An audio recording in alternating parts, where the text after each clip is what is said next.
everybody. Welcome to Justice Serve Daily. I have Miss Page on here with me today. Hello, Miss Hello. Page. Hi. And we are going to talk about a lot of stuff. And I'm going to bitch about a lot of stuff. So I'm going to prepare you right now about that.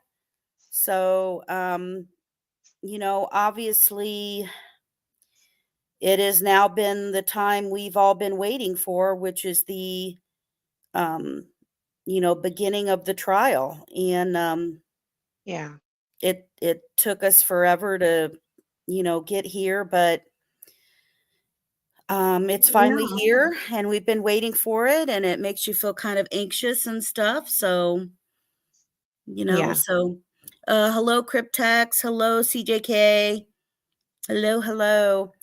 Um, so I guess we'll back up and then kind of move forward and stuff. So there was a lot of things, that happened that I'll try to recap some because I know some of you may not go and look at the community page and watch the Yeah. updates. If you don't, we very much encourage you to do so. There is, I would say, pretty much daily updates of court documents, things that are happening, um, things that are breaking news, anything like Yeah. that, as far as with the Delphi case, even other cases and other updates of if we have something that is coming up in a trial or a delay or a new perp that's arrested, anything like that. So, Yeah. but so to go, a few days, backwards in that, um, we had the arguments that was, dropped in the case that Judge Gull was going to review. There was Yeah. some misreporting by people about that information. So I want to make sure and clarify it. So Judge Gull had issued an order that said regarding the Odinism could basically come up as far as for in an appeal, but did not say that they may present it to the jury itself. Right. So there was people reporting when that got approved that like, oh my gosh, this is going to be in there, and it hasn't. And they're still going with the Odinism third party avenue of that. So I just want to clarify because I knew that there was reports out there that got that they're hearing it. I'm like, no, that's not what that Wow. meant. So I Mhm. want to make sure that that's clarified too. So, um, and then we had you know, the media coalition had basically filed a motion to be able to see the public trial exhibits. Yeah. So because of that, there was a senior judge that Judge Gull basically kind of assigned as the senior judge to take care of that for her. And that is Judge Marianne Voorhees, who will make exhibits available to the media, right? The exhibits that are already there on October Mhm. 22nd of 2024. Mhm. The exhibits that are presented during the trial will be available at the conclusion of each trial date for 15 minutes. Mhm. Yeah. So right. Now, that's going to get me started on my griping and bitching here in a minute, but um the other news that happened was again, if you missed it, the Carroll County Council had to go prove an additional $2.2 million for the Delphi trial. Yeah. Expenses. So basically making it a total of $4.3 million. And Mhm. that is crazy shit. Yeah. So this trial for that community inside of Delphi will cost the entire county like 200 and some dollars per each person that lives in Carroll County itself, which is freaking crazy shit. Yeah. It's just mental. Um, but that's where we are. Um, hello, Nana. Hello. So then we had the update. The defense decided to withdraw the crime scene, that they wanted to be able to take all the jurors out to the crime scene. So they went ahead and withdrew that. Yeah. But they were going to be able to look out at the Freedom Bridge, at the Freedom Bridge and stuff through that, which they did get to see some aerial stuff and drone footage, kind of things like that. So I'm trying to make sure I don't miss any notes here. Well, we do know that the sketches are out as well. That's another Right, thing. that's true. They did throw out the sketches. Right. So basically, McLeland, the prosecutor, argued that the sketches themselves were not, honestly, they weren't even really used in order to find Richard Allen. Right. So So that, they're and not they were like, relevant. they Yeah. didn't need the sketches for that reason. That wasn't what was used for it. Yeah. And they didn't want to end up confusing the jury. I thought, though, for what was interesting to me is that, the defense wanted to argue that, because they wanted the sketches in because they didn't think either looked like Richard Richard Allen. Allen. And I think they do. I mean, I'm gonna Me be honest. too. I did think there's similarities to what he looks Yeah. like in the things. I'm just saying. I I mean, mean, there's people though who think those sketches look absolutely different, but I don't think so either. I think they do look very similar when you put them next to each other. yeah, Um, and honestly, when I saw Richard Allen and I looked at those sketches, I thought they looked like him too. But I also think that the bridge guy looks like him too. So, you yeah. know. So, I mean, I get it doesn't matter either way, right? Yeah, So they, I'm not gonna use um, them. yep, yep. So we've got that. And of course, at the time, we had the normal antics that started, which we'll get more into. But, while this is all going on, we had stuff about the defense, yelling out that there's no DNA evidence, you know, other stuff about cell phone data, that type of thing. But we'll get into that. Um, so let's start with um, day one Okay. of the court hearing, and I I'm gotta hoping remember to. where I put stuff, in here now that I think about it. I hope I put this in the order I wanted it, but we'll figure that out, won't we? Um, so with the, day 1 of opening statements, after we finally got the jury picked, Yeah.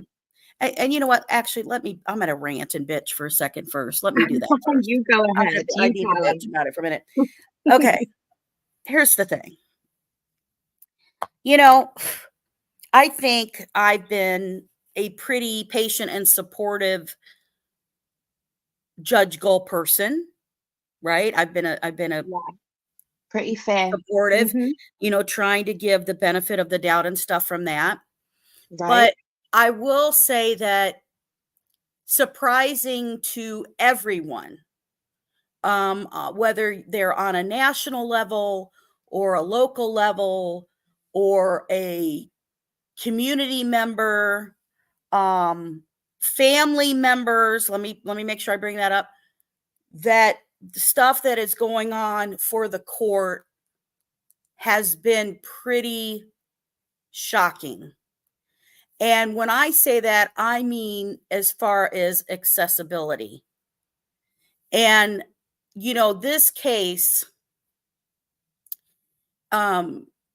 which, it's such a weird phenomenon when a local case becomes a national case. You know what I mean? Like you don't Yeah. know why, although that the search at the time had expanded so much for where where we were thinking could have this person come from, and trying to find that. Well, we've got now the ridiculous thing that we're hearing from local people trying to access, extended family who can't access, Right. um That's just wrong.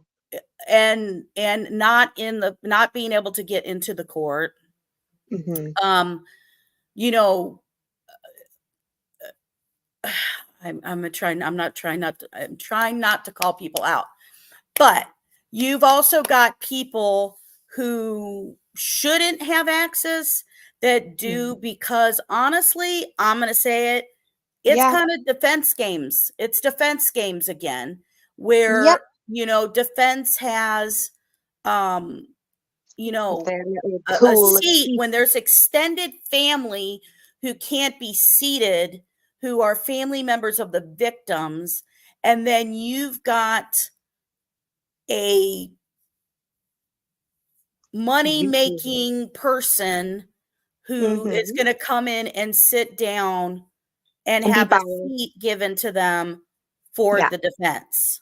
Right. Um, and honestly, in my opinion, I believe because they're going to go out there and they're trying to still influence information that is getting out to the general public.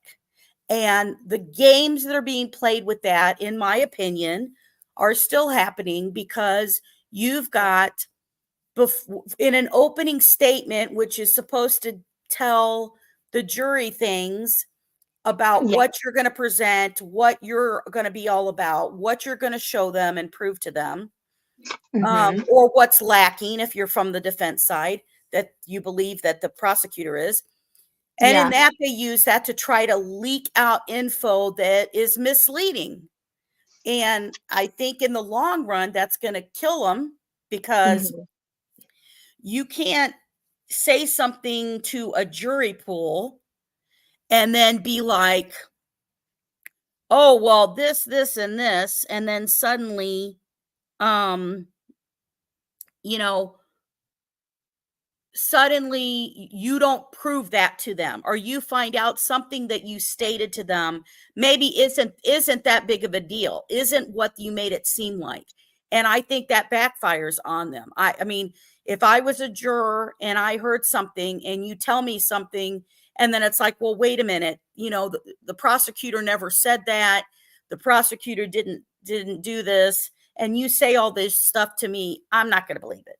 But anyway, the judge goal has made it where people are laying outside and sleeping, in freezing temperatures, In like chairs. they're waiting to buy tickets for a rock concert in the 80s, right? Outside of a Ticketmaster, waiting for the ticket store to open. If you're too young to know this because you only bought your tickets online, this is how old people did it.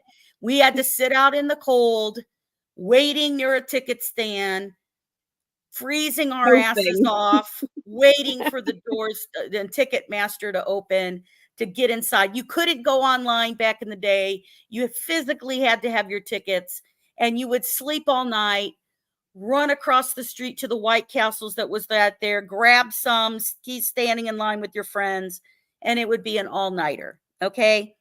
Anybody from the 80s, You all know what I'm talking about out there, right? You guys all remember Okay, doing I that feel crap left back in out. the day. So, I'm just saying. I'm just saying. So, you know, so you got people outside waiting in freezing weather um to get into a courtroom in a line, rush to a courtroom. And then what is being told is that once these people are inside a courtroom, you can't leave. Mhm. You are not able to Literally. leave. If you get up and leave, you lose your place. You can't go to the bathroom. Nope. Okay? You can't eat. And I'm going to just tell you, I mean, for me personally, that is so extremely I don't even there's not enough It's words for me to impossible. describe it. It's like It's inhumane. yeah, it's there's too many adjectives for me to use to describe this to everybody. You know, this case, there are not only myself, obviously, but there are a lot of people. This case has meant so much to us. And we have known this case from the moment it happened and from the moment that we hear the girls are missing. And Mhm. then now there's details happening for the case that people want to know the truth about. And that if people are allowed inside, it should be people who are reporting what's actually happening correctly out to the public. Right, And no for my bias. and for me, I am a person with health issues that and a diabetic who's on a insulin pump. And your heart patient, those who have been around a long time, you already know all this about me, all this kind of stuff.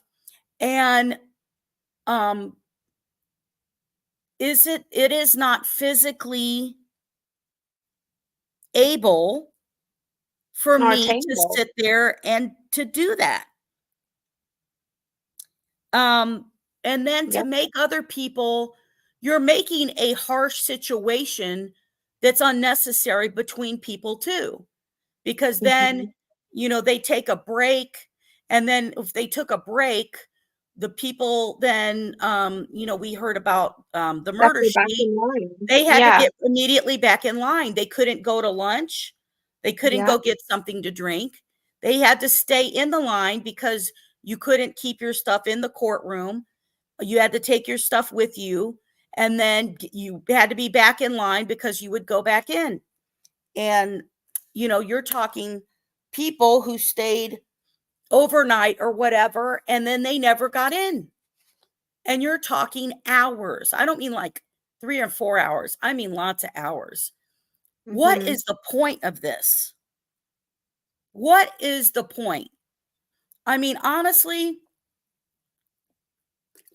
in my Well, opinion, the murder sheet have told people to think twice about going, you know, well, and they've even shared that it's not sustainable for them to do this every day for for a weeks. month.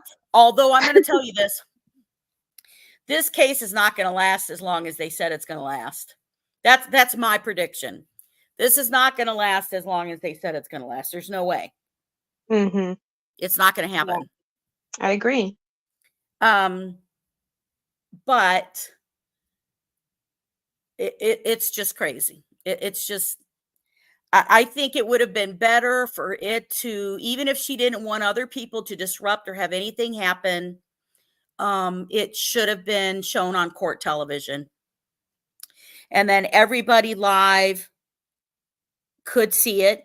We could hear what's going on. You're not going Nothing's to meant to have be. misinformation that's brought Yeah, out um exactly. by the defense or by somebody in there with intentions that want it, that wants you Mhm. to clickbait, that wants you to follow something because they're going to talk about something that is not evidence or is not shocking until you find out the details. Um so you know what I mean? It's bullshit. It's really bullshit. And I'm going to say I don't agree with Judge Gull on it. I think that the general public has waited all these years to find out about what's going on in the case, and that as things happen and as things develop, we should be able to go on court TV without people freezing to death outside, or one person gets in this day and one person gets in this Well, day. yeah, there's been altercations between people apparently as well because of the situation, because they've not eaten, they've not slept. It's just not a good situation for anyone. And I will say it's kind of shocking the people who had already been in trouble and got kicked out of the case. Because At the court. there was a person who was, well, there was more than one person, but there were people asking people if they were part of the jury pool before the pool got in there. There were people taking pictures of The jury. jury pool people and vehicles to try to find Mhm. them. Why? I have no idea. Mhm. Um, what are you doing? And, so there were people who were kicked out for doing some stuff. Two of them were not released. One of them was with NBC. The Yeah, other one, I and think that was with NPR, if I remember. the Um, cameras and SD cards were destroyed as well, not given back to them. right. They're Huh. not getting that. Um, so I don't know. It's crazy. But so, Anyway. everybody is scrambling to do the best they can to find out Yeah. information, to cover information and stuff like that. Yeah, And factual information. Paige and I have been going through a bunch of different stuff, a bunch of different sources and things like that. Yeah. Um, and with all of it, we just thought, you know what, we need to go on and talk about what stuff is actually out there versus what people are going on to see, just the clickbait bullshit. You guys know who's out Yeah. there who is just continuing to They just just want views. and and That's it. and and just trying to push out misinformation. So Yeah. we kind of want to go through a bit of that with you, and then really talk about what's for real and what's not for real stuff. Um, So once they got started, the big things that um, Nicholas McLeland started with the opening statement for the side of the prosecutor really talked and focused on and told people what they needed to focus on, um, for the crime. Yeah. And when he talked about that, he really talked about the three things that the case is all about. Yeah. And the stuff that he really mentioned about the case being all about is Bridge Guy, right? We've got Bridge Guy, Mhm. um, A bullet. a bullet, and the murder The of brutal Abby and murder. Libby. Yeah. The brutal murder And of two girls. and Yeah. so that's predominantly, what he wants them to focus on. And although, he's going to present it patiently and specifically. He's And giving a lot of detail. he started to go through the timeline and making sure that he was explaining to everybody why each of these witnesses are being called out Mhm. and what they're bringing to the case. So, yeah, so And can he I just also bring claimed, I'm sorry, go ahead. I'm sorry, I just wanted to bring up that Judge Gull did mention before all of this started that she wanted to remind everybody that these are opening statements, and that means that it's just a preview of what's to come. So it's not really detailed evidence and stuff like that so far, but we do have some detail. Right. Yeah, And the opening statement is not evidence. right. Right? The opening It's telling statement is you. just the general of this is what we're going to present and this Right, is what we're going to have.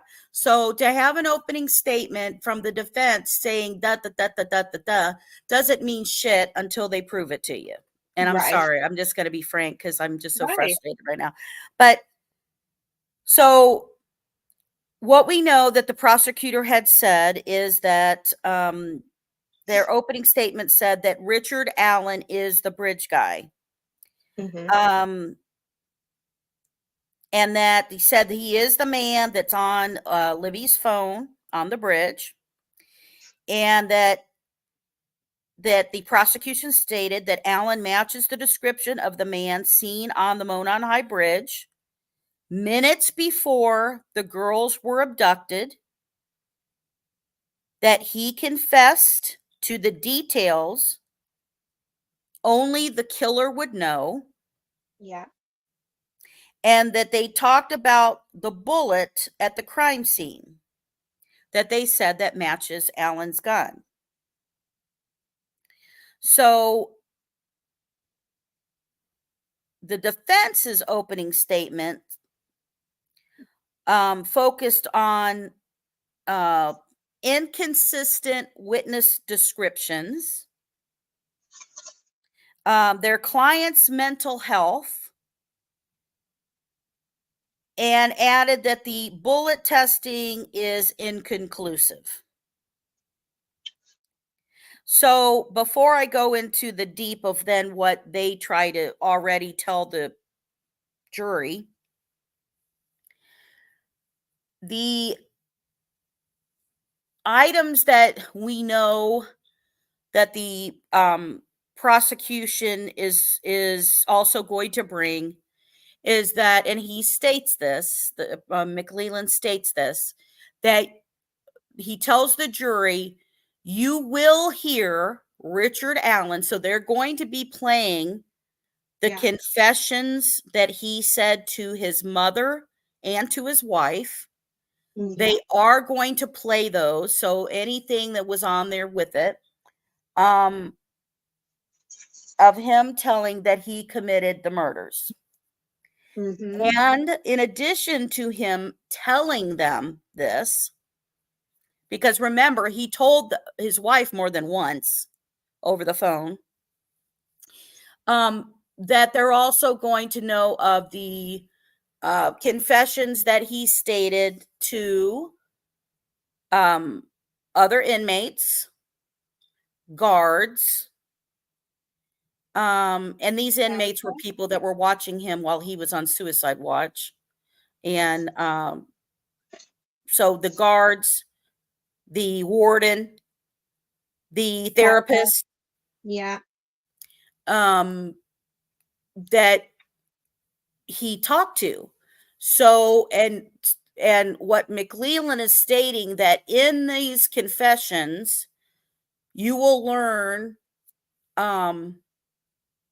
why he did it But how he and did it. how he did it.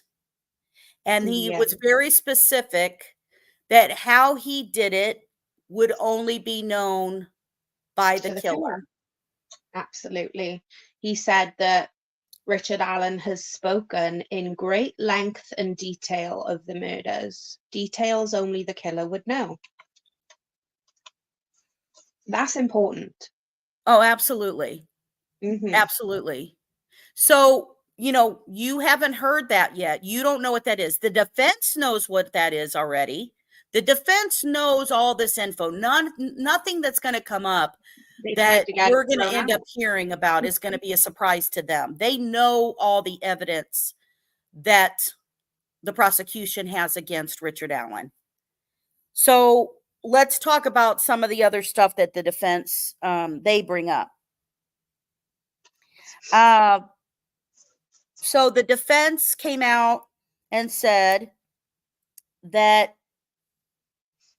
and I want to make sure I've got this. They did the inconsistent witnesses, their client's mental health. They said the bullet is inconsistent, so they're trying to knock out, nope, the bullet doesn't mean Yeah. anything. They Nope, also those have a new witnesses don't theory. mean anything, right? Uh-huh. Then they added, this is their hypothesis added on to the Odinists, what they did. Right. So the girls were likely abducted on Monday afternoon on the 13th, driven away from the bridge, and then at first they say, and then killed somewhere else. Then the defense told the jurors they believe Abby and Libby's bodies were then placed near the bank of Deer Creek early Tuesday morning. I actually think that they claim that the girls weren't killed somewhere else. I think they said that they believe the girls were abducted in a vehicle from the private drive, taken to an unknown location, taken back to where the crime scene is, then murdered early hours of the morning when a scream could be apparently heard. That was a rumor that we all heard. Right. So they're Right. trying to That's feed it. off, and here's the Yeah. difference. And now I know I saw somebody ask this, and I know because I've done a video They on believe this, it's which because is of the phone too. the DNA, the or not DNA, the geofencing. Hmm. We have no idea what tracking that was done after the fact. I'm going to emphasize that after the fact that could have been done by FBI, Indiana State Police, or whatever. During the time, and I've heard this from many people from many missing kids cases, that if you call your phone that you own and your kid has a phone, they don't just go look up the shit for you and tell you, unless you have the Find My Phone app and you can log into your kid's thing to find where their phone is and all this kind of stuff. AT&T, Verizon, whoever you have is not helpful for anything when it comes to trying to locate somebody, right? Nobody. So hello, Cryptex. Yeah, Hello, so Sue. Hello. also going Hello. off what you just said, JSD, if you don't mind, Go ahead. another thing that Baldwin tried to say that this is why he believes this, is because obviously we know from the 3-day pretrial that Libby's phone didn't move for a substantial amount of time. And they claim that if she was in a vehicle being driven somewhere else, that phone wouldn't show any movement like it would when she's walking. And I wonder if anybody knows more about that, because I don't think that sounds correct, but I don't know. So the thing that we learned in the pretrial is that the defense, let's say if the defense is trying to use and only use, and I'm just guessing this, we're going to learn exactly what everybody used and we'll be able to discuss it further.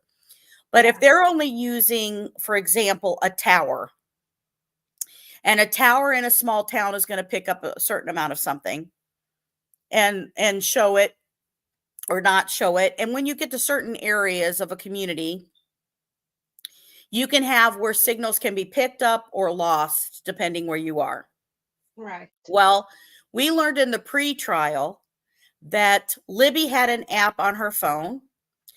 Many of you may have it if you have any health apps on your phone, Yeah, it or was that have whole any, especially if you have like the watches, or the different Fitbit stuff. Lots of people have it on their phones. I know Yeah, I there's have an app on loads my of different phone. ones that can track that for you. Like even like I've got a Samsung phone and there's a similar one that the iPhone has, Right. which would do the same thing, and it's So just automatically on my phone and does once it. you once you activate it, whenever you first activate that, for example, your pedometer, like originally way back when it was just the basics versus the newer, when you sit here and you activate it, it activates the steps that you take.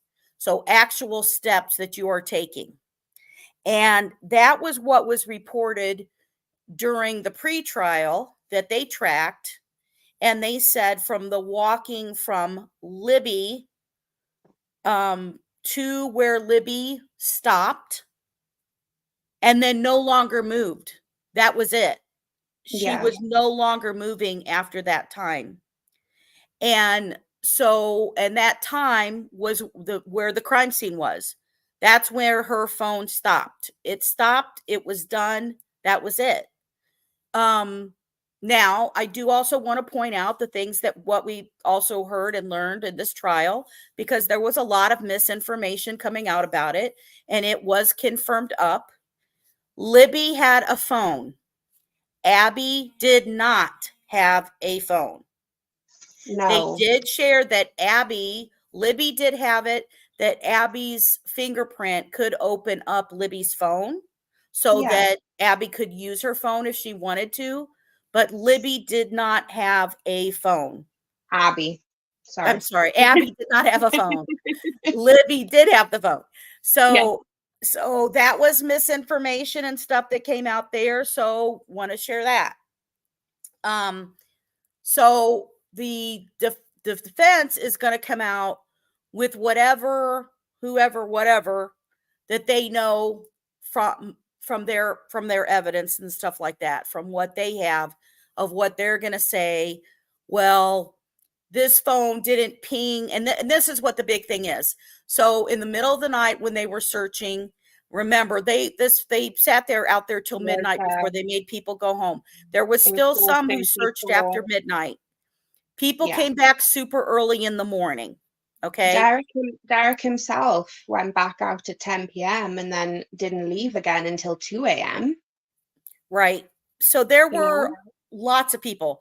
So in the midst of that, the defense wants the jury to believe, and we all have to think like the jury, right? You've got to Yeah, like think the we don't jury know doesn't know anything. any of this stuff. They're hearing everything for the first time. Yeah. So the jury doesn't know about when we say something to you and you're like, oh, well, wait a minute. I remember hearing this, that, or whatever. Well, they haven't heard any of that. They No. don't know any of this other stuff. So when the search was going on, there was talked about, okay, there was like a quick ping of Libby's phone.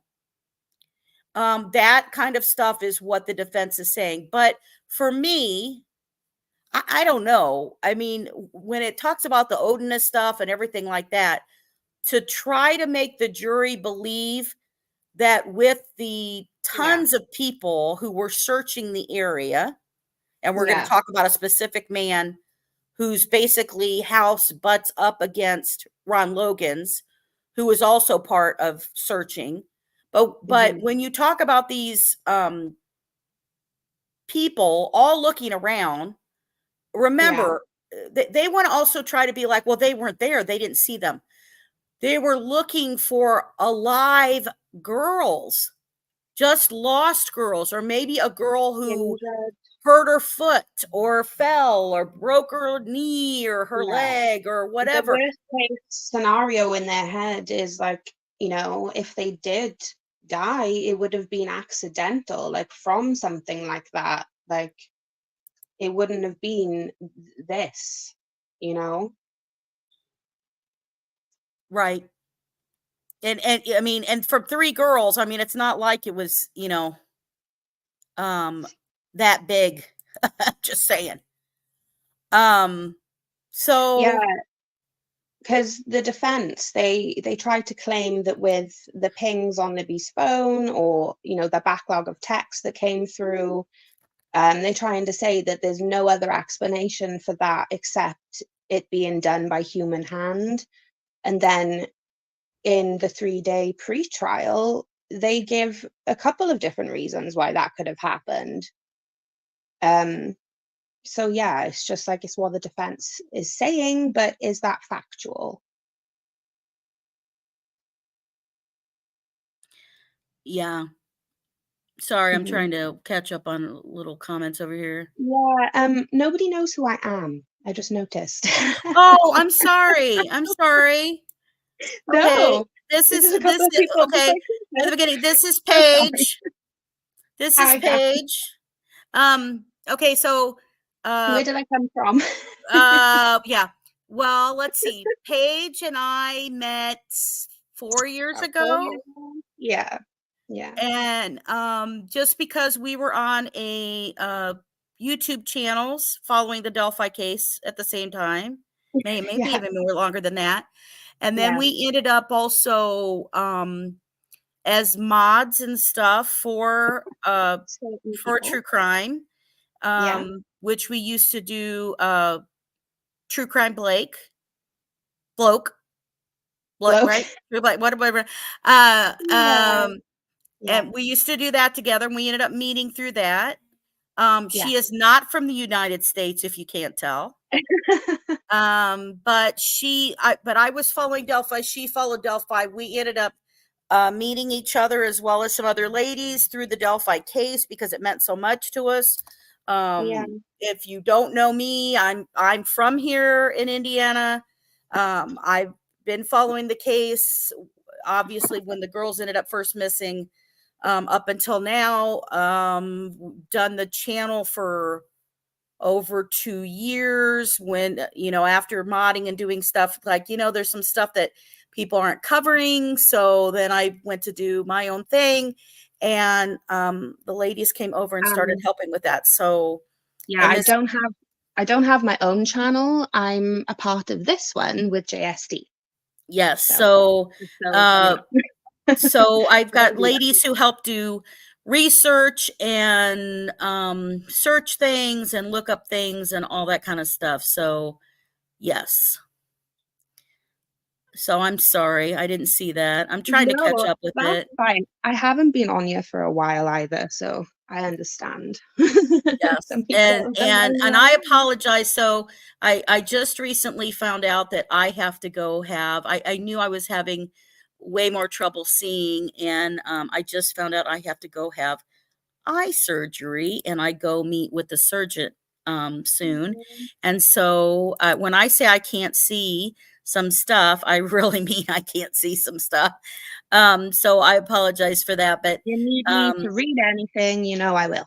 yes, yes, yes. She always does that for me. So yes, yes, yes.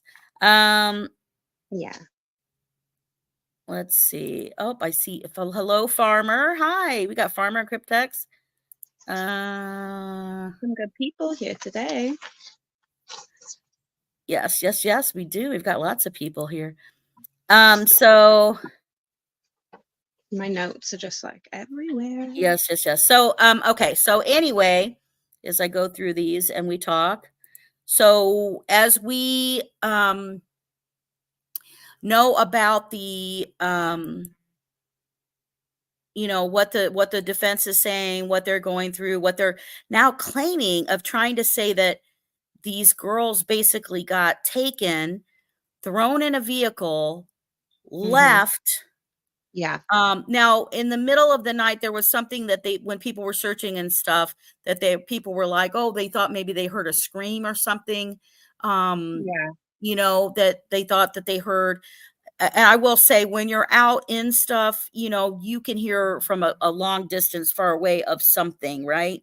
And that's kind of part of what they were even doing. They were trying to start asking family members and stuff too. Well, are they outgoing? Would they stand up for themselves? Whatever. Yeah. Do they have a But strong voice? You know, do they protect other people? yeah, They're trying to get, more stuff on that, obviously. But again, with them claiming the girls were taken from the private drive, brought back around the time where that phone would have pinged at 4:30ish in the morning, and they believe that they were then killed at that time. But there's got to be, in my opinion anyway, some sort of evidence that's going to show kind of at least, the blood showing how long they were there for. And I don't think it was that short a time from 4 a.m. to like midday when they were found, you know? Right. I don't know, but Now, hopefully they have that. let me add this. I'm just looking through comments. The list of people that the defense has wanted to call, I don't think the trial is going to last this long because they are not able to call any of those witnesses in front of the jury because the Judge Gull, as I said earlier, that there was some misreports and stuff out there. Judge Gull is allowing information to be submitted for third party in the event of appeal, if necessary, is how she worded it. And that means that these witnesses will not be called in front of the jury. You are still not having the third party presentation from the defense. That is not being heard. They're going to be allowed, that they may be able to present stuff in front of Judge Gull, but they are not able to sit there and do that to present it to the jury. So I just want to make sure that's clear. So anyway, also, so I'm trying to make sure I didn't miss anything of that. Let me go back to this note. I know I'm jumping around a little, but I wanted to try to complete what the defense. I was just going to say, Cryptex just asked a question. Oh, sorry, I'm still way up high here. No, it's okay. I just thought it was important and maybe you'd want to answer it. So he said, do you think that TK is going to be able to testify? No. What's your opinion? Here's the thing. I think if guys, if you haven't seen the show that Cryptex and I did, we went over the Kleins and stuff like that, which if you've watched the show before, we have a really good show. Paige and I in the group did also about a timeline with the Kleins. It's like a marathon show. It goes 3 hours long. It goes through the actual Klein timeline. Yes. And this is before we learned about Keegan then confirming that Keegan did go during and cause the water search. Yeah, we speculated. Because he said that him and his dad were parked. And you know what I'm going to do? I'm going to bring up the big map first. Let me get out of this. Oh, yay. I'll bring up the big map because I know you like it. So I love the map because I'm not from the area, and the only way I've been able to get to know everything over these past few years is literally like looking at other people's videos or maps or whatever, and it's just so interesting to me to see it all. Can you guys see this? Okay, can people see this? Yeah, that looks good. Okay. I mean, can you make it a little bit bigger? I mean, yeah, that's good. It's good. You can move around anyway. Yeah. So, and I can go in and out and all this kind of stuff. This is the Google Maps and stuff here. If you haven't seen on several shows, I show it. That was really hard to say. And the reason I do is also because I go around here. A bunch of these stars here are people who were also arrested for CSAM, right? I track all of those. Like Norfleet, who was arrested, Logan Lorman, where these people all lived. I also have the Marathon gas station here.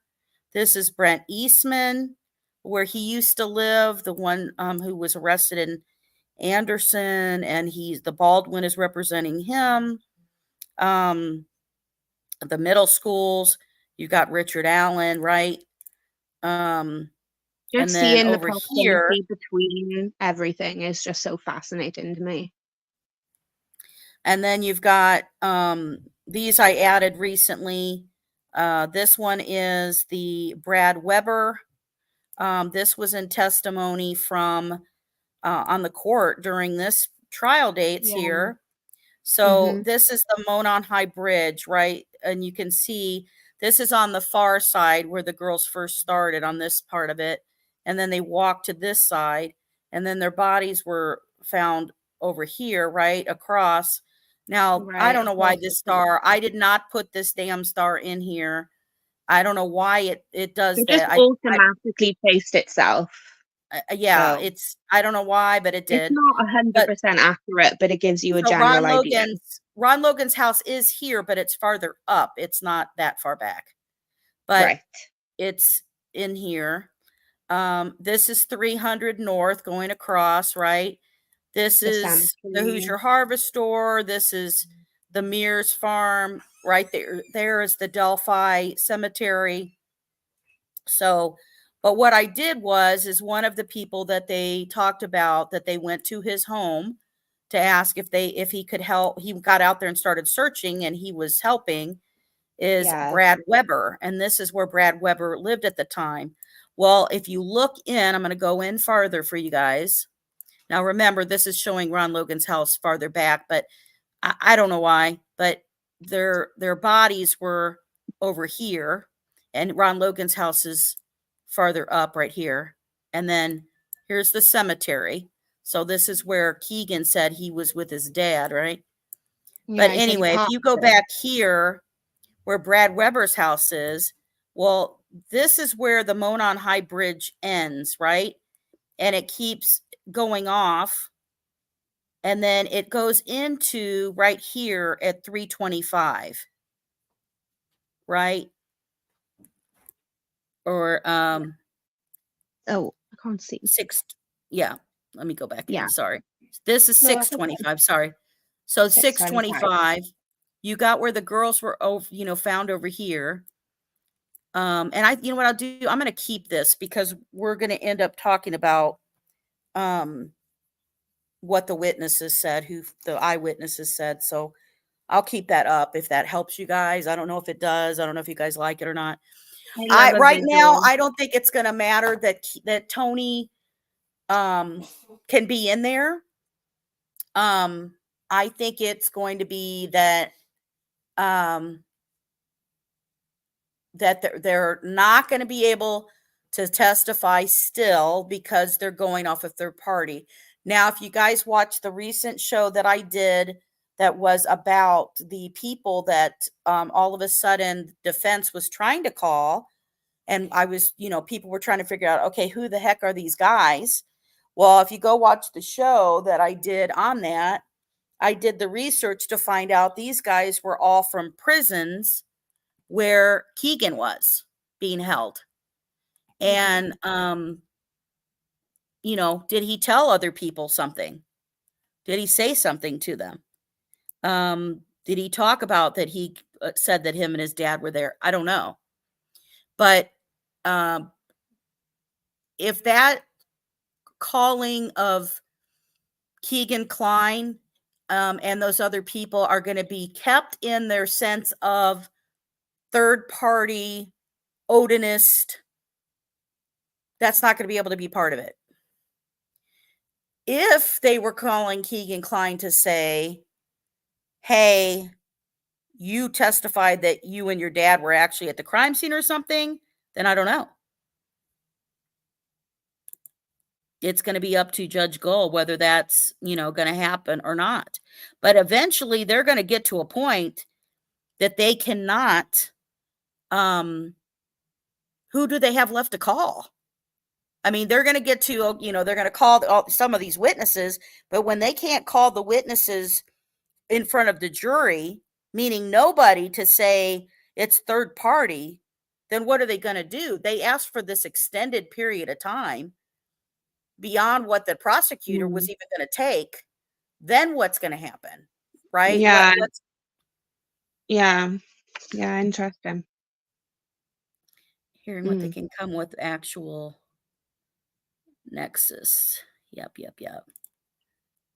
Just trying to catch up. Sorry.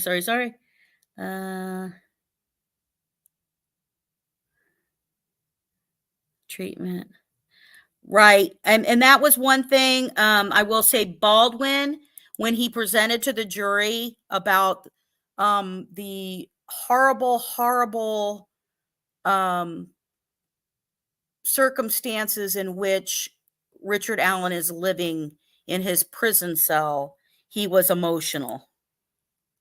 So he played emotional from that, right? Which was like, you got to be kidding me. Yeah. You didn't cry at anything else, but you did at that, really? Okay. Thank you, Sub Rosa. Yeah, right. Exactly. Idiot. Exactly. So, all right, I'm sorry. Let me jump ahead. I'm really falling behind on this. She was like, "Oh, Paige, it won't be a long one. We'll just do a quick short update."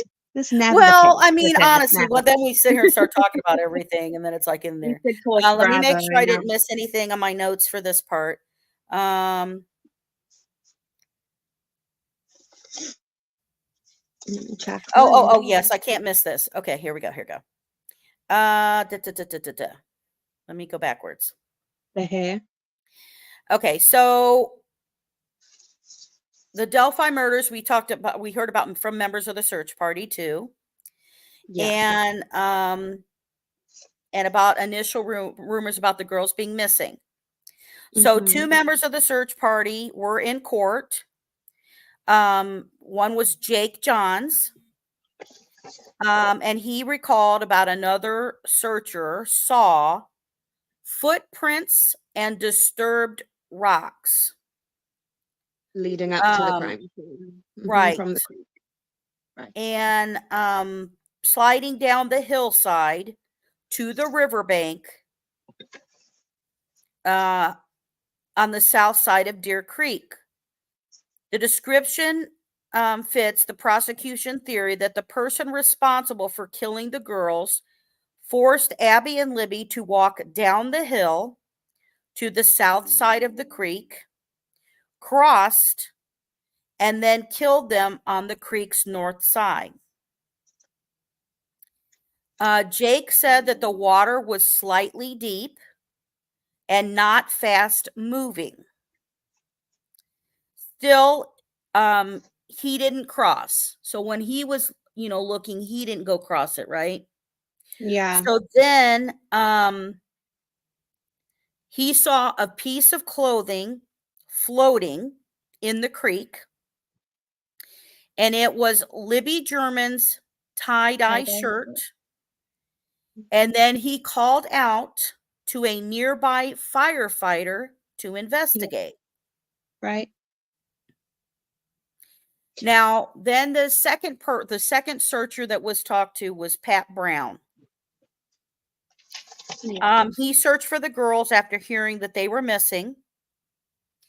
And when learning that something had been found in the creek, he Mhm. walked from the County Road 300 North, which I think I have that up enough. You can see it. Let me see. Make sure. Hopefully this map helps. No, let me go back down. Okay, so here's 300 North, right? 300 North is along this whole thing where you've got the Delphi Cemetery is just south here of it. You go across 300 North, right? There's the Hoosier Harvest Store. This is the Mears Farm. So here's the bridge. This is where they parked, where the girls were dropped off, right? Ron Logan's house is up in here. They were found here. Okay, so he is walking from County Road 300 North through the cemetery onto Ron Logan's property, right? South towards the north side of Deer Creek. He came across the bodies and called out to the other searchers, "We Yeah. found them." And He they were told, actually sorry, I oh, was that's gonna right. say those searchers were actually asked as well, by Baldwin, if they could see the girls from the location they were at in the creek where they found that tie-dye shirt. And they said no, they couldn't see the girls, but they could hear Pat Brown, and that just like breaks my heart. Like they could literally hear him from there saying, he's found them. Yep. It's horrible. Oh, you know what? Let me go Sorry, back carry and on. stop this. No, no, no. Let me stop sharing this one. and go back here. Also, just want to quickly mention that I feel awful for Pat Brown because in the beginning of this case, when it happened, I think a lot of you will remember if you've been around for a long time, he was talked about and speculated on by a lot of people on the internet as well in the beginning. So when you hear about like he was actually the one to find them and how upset he was describing this in the opening statements, is heartbreaking to think, and it's horrible. Yeah. So he said, he says that he told the court, "I thought they were mannequins." His testimony was emotional. He then called the Delphi Police Department to report the discovery. Disturbed by what he found, he turned his back to the girls in the crime scene. So the jury got to see an aerial map of Deer Creek, the bridge, and the nearby property of Ron Logan. They also watched the drone video tour of the area near the trail, across the bridge to the south side of the creek, and viewed a photo of the area. Now, the video that I'm showing you right here, which is not the full video that it was at the time, but back then on February 15th, and I remember this so clearly because I was watching it live. They had police helicopters, and I think I'll maybe expand it here a little bit better for everybody can see it. Let's see, does that work? Maybe not. Let me see.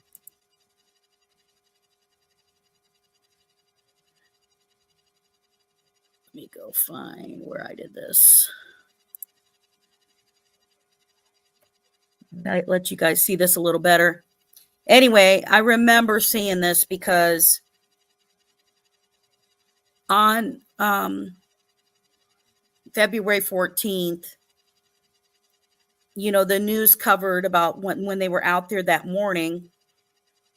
And so this channel, WRTV Channel 6, and a police helicopter, and I think you can sometimes see the police helicopter in here. This is before the girls were found, They right? were not found yet, and this was the next day. And so they'll show people walking, they show people doing the search, and before it was heard that they found them, there was a gathering of police going to a site, and you could see then, like, there was even vehicles that were going on the back drive, and most everybody that after the girls were found were parked around the cemetery in order to try to get as close as they could to the crime scene to find the girls. So this was live video, and I remember being at home and watching this live, and just thinking, wow, they're really searching and trying to find them. And then originally this video kind of focused in on the crime scene where there were police surrounding at the time. And then they were communicated to stay away. So when we saw this, there was no sound on it. And all of a sudden the cameras go away, and then it's basically like, well, we think they found the girls. We think they found the girls. Then it was told for the camera to go away. They sent the news helicopter away, I should say. And then we had to wait till later on to hear basically a press release saying, that they found the girls. They believe they found the girls' but they had to bodies, and identify them it was first. it Yeah. was unbelievable. I mean, I still can remember to this day sitting here watching it. And then once, we heard that there were 2 girls gone, it was so shocking. It's like, what? Wait a minute, what the heck happened? What the hell? Right. You just it was just unbelievable, absolutely unbelievable. So, but I thought I would show this video because when we talk about the search and stuff like that, this is when all of that was going on. Again, this is the next day, because they made everybody basically go home because they were worried about volunteers themselves getting hurt out there, and then they would have to rescue the volunteers. There were no dogs or anything like that was brought out there at the time. But the one thing that we'll go ahead and bring up and talk about is that the defense went out there and broadly was like, oh, there's hair found in Abby's hand, and it doesn't match Richard Allen. Well, the impression that some people are trying to go out there is they're giving the impression that Abby had some kind of gob of hair gripped in her hand, or Right. or something like that, and oh my God, it's not a match to Richard Allen. Yes. So they're Well, given the impression again that it's someone else and not Richard Allen to do right. with that hair. So Mm-hmm. we do know that it's not Richard Allen's hair, right? We do know that because they already know that it is a female's hair. Mm-hmm. Now, if they hadn't tested it at all, they would not know it's a female's hair. And it is not a grip of hair, it is a strand of hair, and Yeah. that the strand of hair is a female hair. And I hate to use the word believe, but what it So it's is, likely. Yeah. it is either coming from that Abby was wearing a Right. sweatshirt from Libby's house, her sweatshirt from Libby's house, and that it could be Becky Patty's and or Kelsey. Kelsey's. And it's interesting because Baldwin, when he does talk to Kelsey on the stand, he asks her about that Delphi swimming sweatshirt that Abby was wearing. And he says it looked relatively new. And he said to her, would it not be odd if your hair was on it and like in Abby's hand? And she's like, it was worn, I washed it, a hair could have got on it. And we know as well from Kelsey early on, she has told everyone that in the beginning, she was questioned by police heavily because she was the last person to drop them off. And she said her DNA was found on the girls. She told us that in the beginning. So it's likely that hair is hers. Yep. Yes, Mike Patty did know Pat Brown. They went to school together. And there are lots of channels sitting here trying to, talk about a bunch of shit. And still at this point, you know, you got to be fair about it. They got to be fair about it. I mean, you sit here and go with the extreme. Oh my God, the hair on her hand is not Yeah, Richard Allen, so he I've didn't commit even the murders.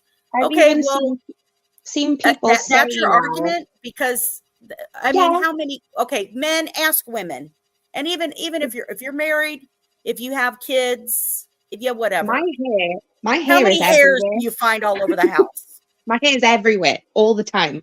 I find it in my food sometimes. That's disgusting, but it gets everywhere.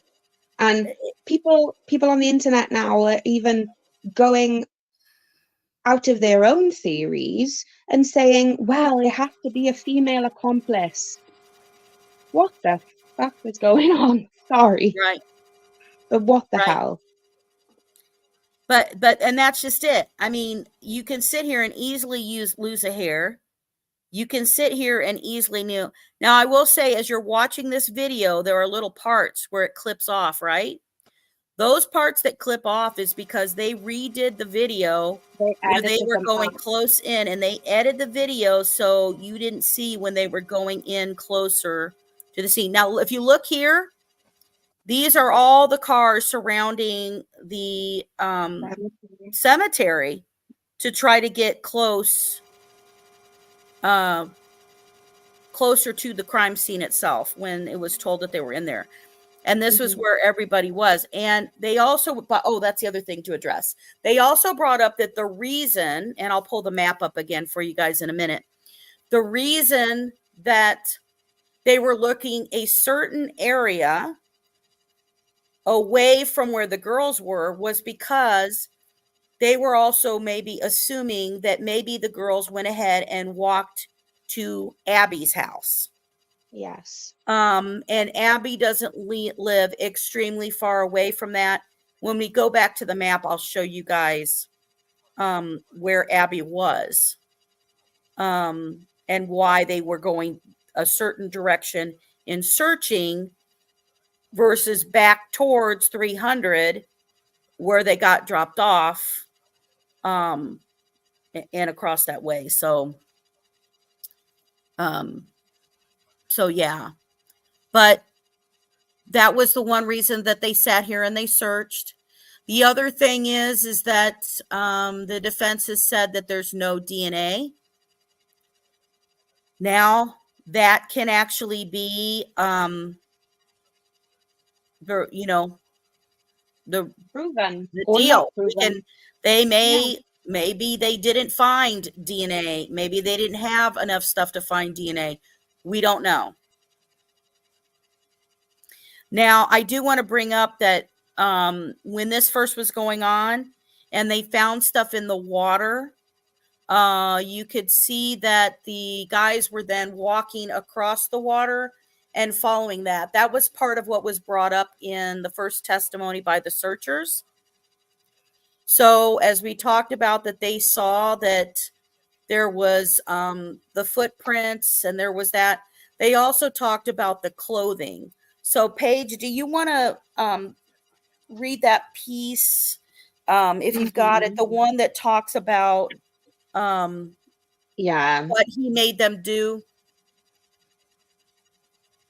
Um, so with the clothing, so when we talked about Jake Johns, he was a volunteer searcher and he went to search because his boss actually told him and a bunch of other people they could leave work that day just to help search. So he went out there and let me have a look. And he went with Shane Haygood, a friend of his. So they started to search at Riley Park. They followed Deer Creek upstream past the high bridge, and they were looking in the water and searching along the bank. So one was looking in the water, one was looking the other way to see if they could see anything. And they even described searching for about 4 hours. And they claimed then that they found a tie-dye shirt in the water. Um, and that was under the bridge. So when they got under the bridge, that's when they saw the tie-dye t-shirt. They said they couldn't get to it. It was too deep in the water. But they also found that Nike shoe, sorry, Americans, Nike shoe. And obviously we know as well from what Kelsey has said previously, she was searching, and she was up, you know, kind of on the private drive when a searcher yelled up to her about a shoe and what shoes were Libby wearing.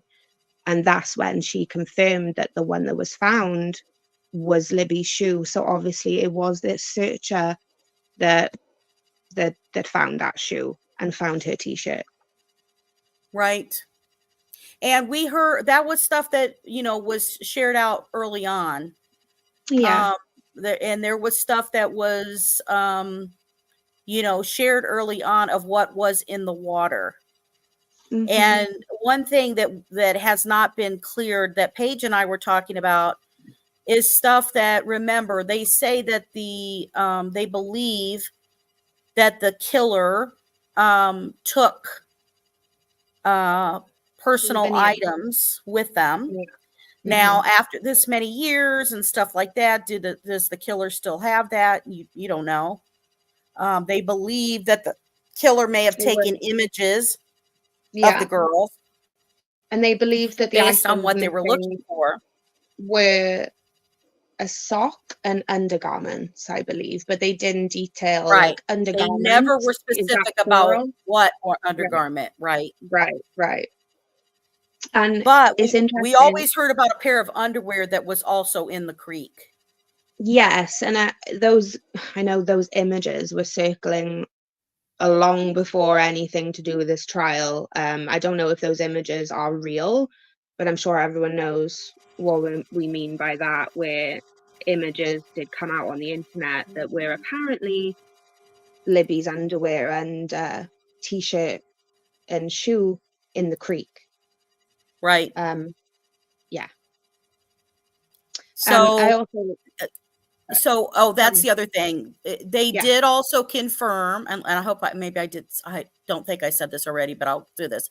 They did confirm again that Abby was wearing her own undershirt. She was wearing the sweatshirt she borrowed to wear for she wouldn't be cold from Libby's house. And she was wearing her jeans that were in the picture that was taken of her on the bridge by Libby. And she had no socks on, but she did have her shoes on. Right. And I just wanted to touch on that because me and you have had this conversation many times where anybody who has owned the same shoes that Abby was wearing, so those high top Converse, you know that it's very unlikely that they're going to slip off, fall off your feet if they're tied up, right? So it's strange to me that she had no socks, but her shoes were still on and seemingly looked as though they were tied, right? So did she just go out there that day without socks on and her shoes were never removed? But then if that's the case, why do they think that she was undressed? Right. You know, it's very, there's a lot of questions still. Right. And I think we're going to get more information from that. Oh, so let me just point out. So as you can see here, channel 6 is showing the police helicopter that is lower at this moment. Right. So, you know, they're capturing that. And then at the time, channel 6 tries to kind of focus on what is the police helicopter in there. But as I said, what we got to see live was removed from this footage camera, this feedback that we can now see. They obviously don't show over like they did at the time, which I'll remember. They suddenly went down to a spot where you could see the searchers on, and you know, and where they were surrounding the area, which later we learned was the actual crime scene. Yeah. So yeah, there's some stuff in there. So Becky Patty also confirmed that Libby was wearing her tie-dye shirt, and she says that she remembers and recalls about Libby also wearing her sweatpants, which is what we shared and what was shared at the time when they were looking for them. of what they were Mhm. wearing at the time as Mhm. well. Yeah. So you have the family members were the ones who were called up first. Becky Patty, again, for those who don't know, Becky Patty is the grandmother who was raising Libby and Kelsey. And Mike Patty is the grandfather. And they had them on stand. It was a very emotional moment for Becky Patty. Really, in the reference that she's talking about, that the last time she saw Libby, she was telling Libby that you need to get a sweatshirt on to warn her about it being chilly, and that Libby's last words to Becky Patty were, um, Grandma, I'm gonna be okay. Yeah. I'll be all right. And it turned into a very emotional moment. Then they also had Kelsey, who testified, her sister, who's now Kelsey Siebert. Yeah. She, since has been, graduated college, got married, had a first baby, and is currently pregnant with her second baby. So they had her on the stand with that, which Becky Patty was worried about at the time for how this would stress Kelsey. Yeah. But Kelsey wanted to be a part of the case and to be there during the trial. Yeah. Um, so, she was not going to not be part of it, which I'm not surprised. This girl has Mhm. been very strong through it, who she was only a 16-year-old teenager when this happened, um, to her. So, and then of course they had, um, then Derek uh, Yeah. German, who came and testified, who is the dad, and mentioned and talked about him coming there, trying to call on his way to pick up Libby. Libby's not answering the phone. Mhm. Then once he gets there, he tries to call her again. Then he gets out of the vehicle and he goes to try to start looking for her. And they go through all of that testimony and stuff about that. Yeah. And honestly,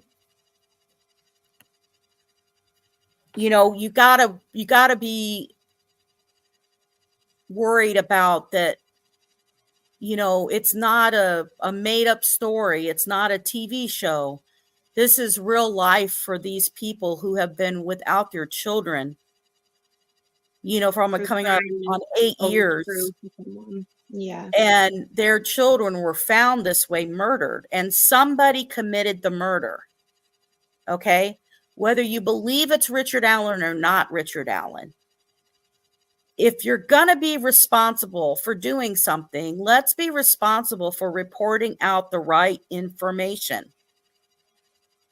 Spread the right information out there. To sensationalize, oh my God, this isn't this and this isn't that. Well, is it shocking if Abby has a piece of hair on her hand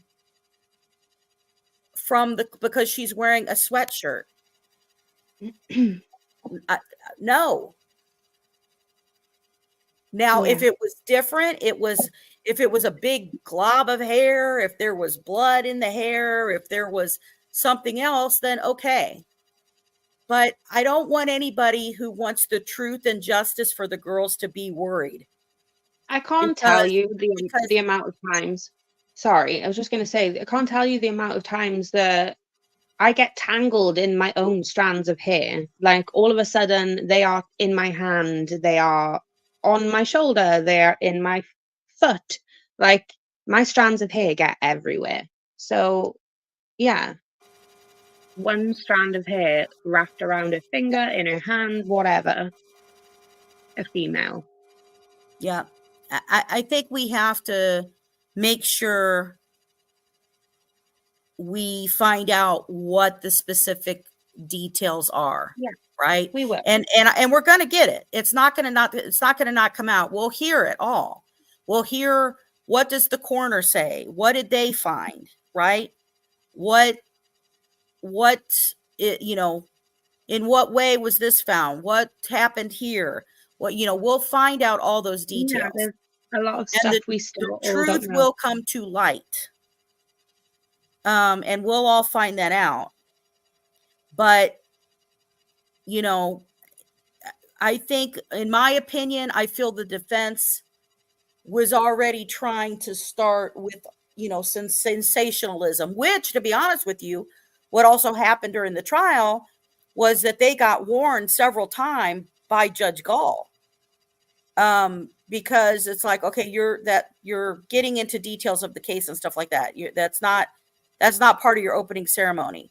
That's like, they also sat here and misspoke by saying that, oh, well, you're going to see crime scene evidence and you'll see do you really believe that sticks were used to cover them up? And Judge Gall, got him for that too. I think we're getting close to when they told the scene to back away. Here's the part I remember seeing this, where they thought they may have found somebody. And as you can see here, they're driving back now on the drive. As you guys see that okay? I hope I have that big enough for everybody to see. Yeah, I can see it. Can see it. Mm-hmm. Okay. I want to make sure I have it full picture for you guys. So I anybody for truth and justice and information and all that stuff. I'm not saying people can't speculate. Of course, everybody speculates of what's going to happen. I have some speculation of what my beliefs and stuff like are on here too. But I think there would be a lot less speculation, honestly, if Judge Gall would let the court TV in and let all of us see it live. And then we can all sit here and say what we thought about it and know exactly what's being presented. I think that information and this stuff that's going on, we shouldn't have to hope that somebody we know is up there got in the court that day and is able to run up there in the only 15 minutes that's available to take pictures of some documents or something that was presented to be given out to everybody. It is ridiculous. It is absolutely ridiculous. I'm just going to say it. But I'm here's the thing. If it's female hair and if it's wrapped around fingers and if it's all this kind of stuff, how do we also may not even know that could even be Libby's hair? What if Libby and Abby were standing near each other? What if they were holding on to each other and didn't want to be separated? People seem to be just going off what the defense has said about this hair as well. Like, just wait and see, because you can't just go off that right now. Right. So, and I think that's part of what we got to go off of. I mean, there are people jumping all million different conclusions, and the few that I watch, they're using that to say Richard Allen's innocent. I was like, what are you saying? So I guess the case is over. Case is over. Shut it down. We don't need to hear anything else. It's all done. You don't know what it's from. We don't know what it's from. We do know it's female.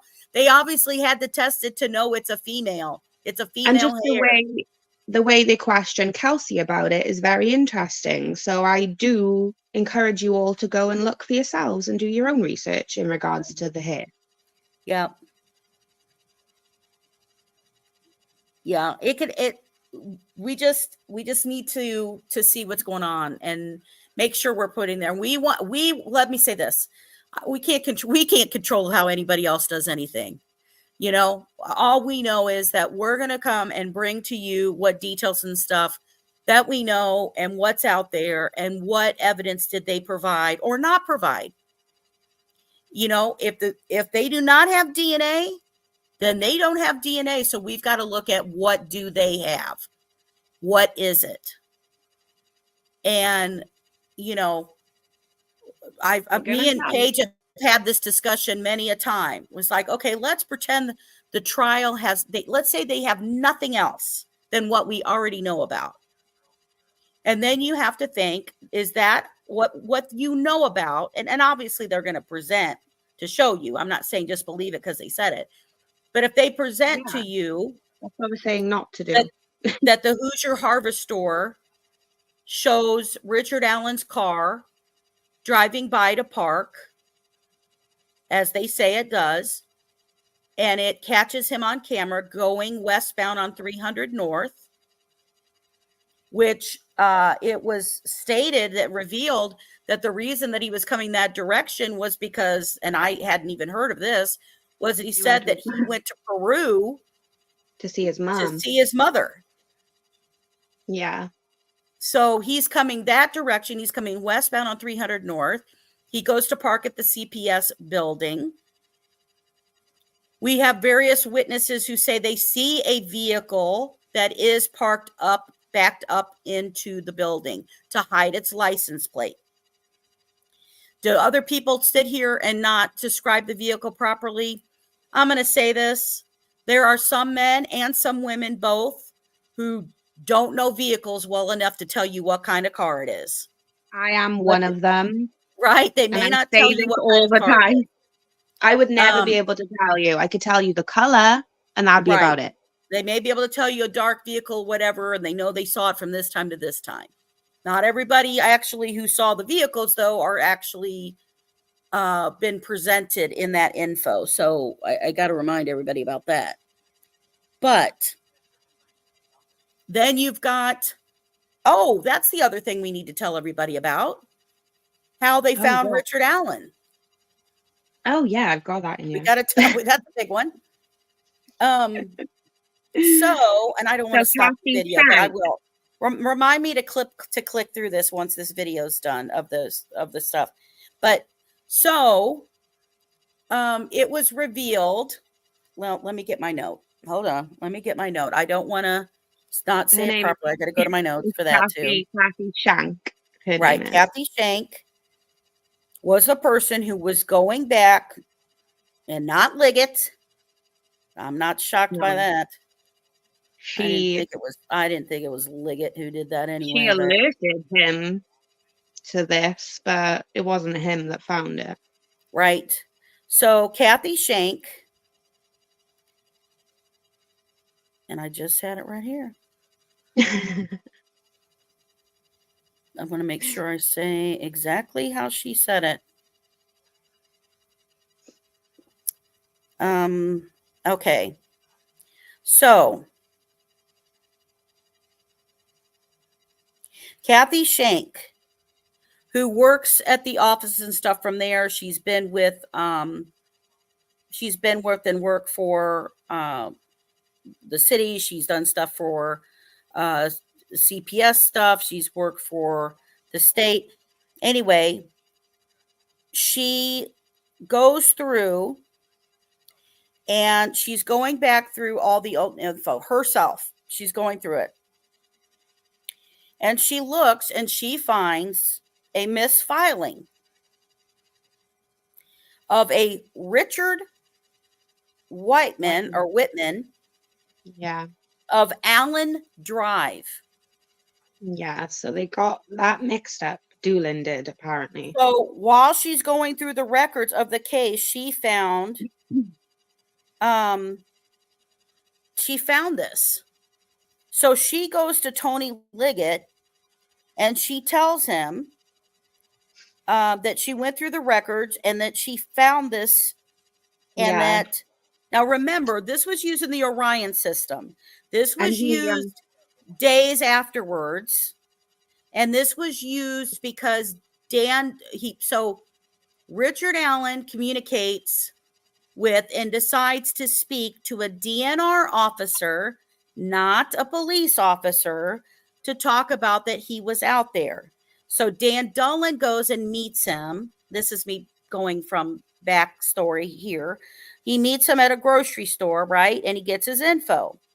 So anyway, so somehow, I mean, think about how messed That this is up is. misfiled. At first we heard it was the wrong last name, but it's even saying the wrong drive. Street name. They've mixed them up, basically. So his name is Richard Allen. He lives on Whiteman Drive, but they've put him as Richard Whiteman and he lives on Allen Drive. Right. Which honestly, don't you think they would have noticed that early Yeah, on? Because no. you either way, you have to look at, wait a minute, there's no freaking Richard Whitman or And Whiteman. we know that they had, like you said, the Orion system is being used from the early days, because even in the press conference that law enforcement held actually at the trails, I think it was a year after, I can't remember, they mention the Orion system when they're talking about the investigation. So we know, early days it was used. We know the statement Dan Dooling gave was put into that system. So yeah, it's just crazy that it was misfiled and they didn't even think or check up on it to say, well, that place doesn't exist, Allen Drive. This man, who the hell is it? Richard Whiteman, can't find him. Right. So it's just like, what did they do with it? Did it just get put there and it wasn't found until she found it?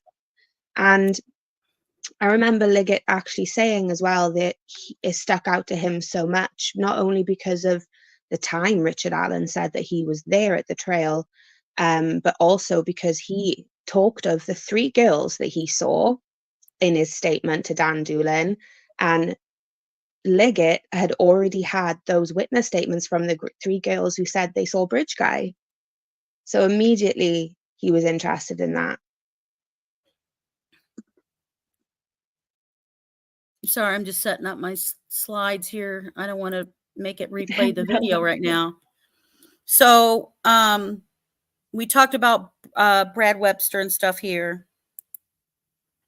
And here is where we've got Brad Webster's house, the Monon High Bridge.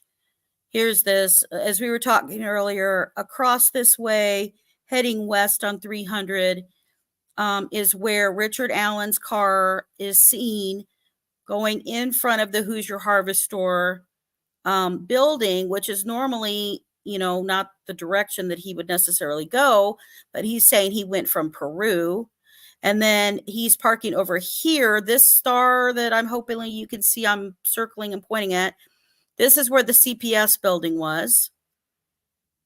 As you can see here, this is, that's the big Freedom Bridge crossing right there. But this CPS building is where the car was parked in and backed up into. So his vehicle is parked up here. So, you've got that. And I think, let's see, make sure. Oh, damn it. I still did it again, didn't I? Although I think this video is good because it shows a lot of stuff. Let's see. Now, I also wanted to bring this up. And this is because this is how quickly this was out there. This was the very next day. This is on Channel 6. And it was showing immediately this picture of Bridge Guy. There wasn't a video released. All we had was a picture. And the person at the time and I'll share this of what they shared. So the Indiana State Police want to talk to this man. They say that was on the Delphi Historic Trail around the same time 2 teens went missing. If you can identify him or were parked at High Bridge Trail, head on Monday between 1 and 5 p.m., contact the Carroll County Sheriff's Department or the Indiana State Police. And that was the first time, which was the very next day, that we saw that. Yeah, and also, so at the time when Richard Allen would have, given his statement to Dan Doolin, this is what he would have known to be out there. They didn't say that they suspected this guy of being involved in the murders yet. It was just a man they wanted to talk to. See, so they found an Orion. I'd still like to know why Dolan never suggested to Yeah. re-interview. Absolutely, Lone Pony. Well, Dave, You know he what? I has have a a video million on that. things.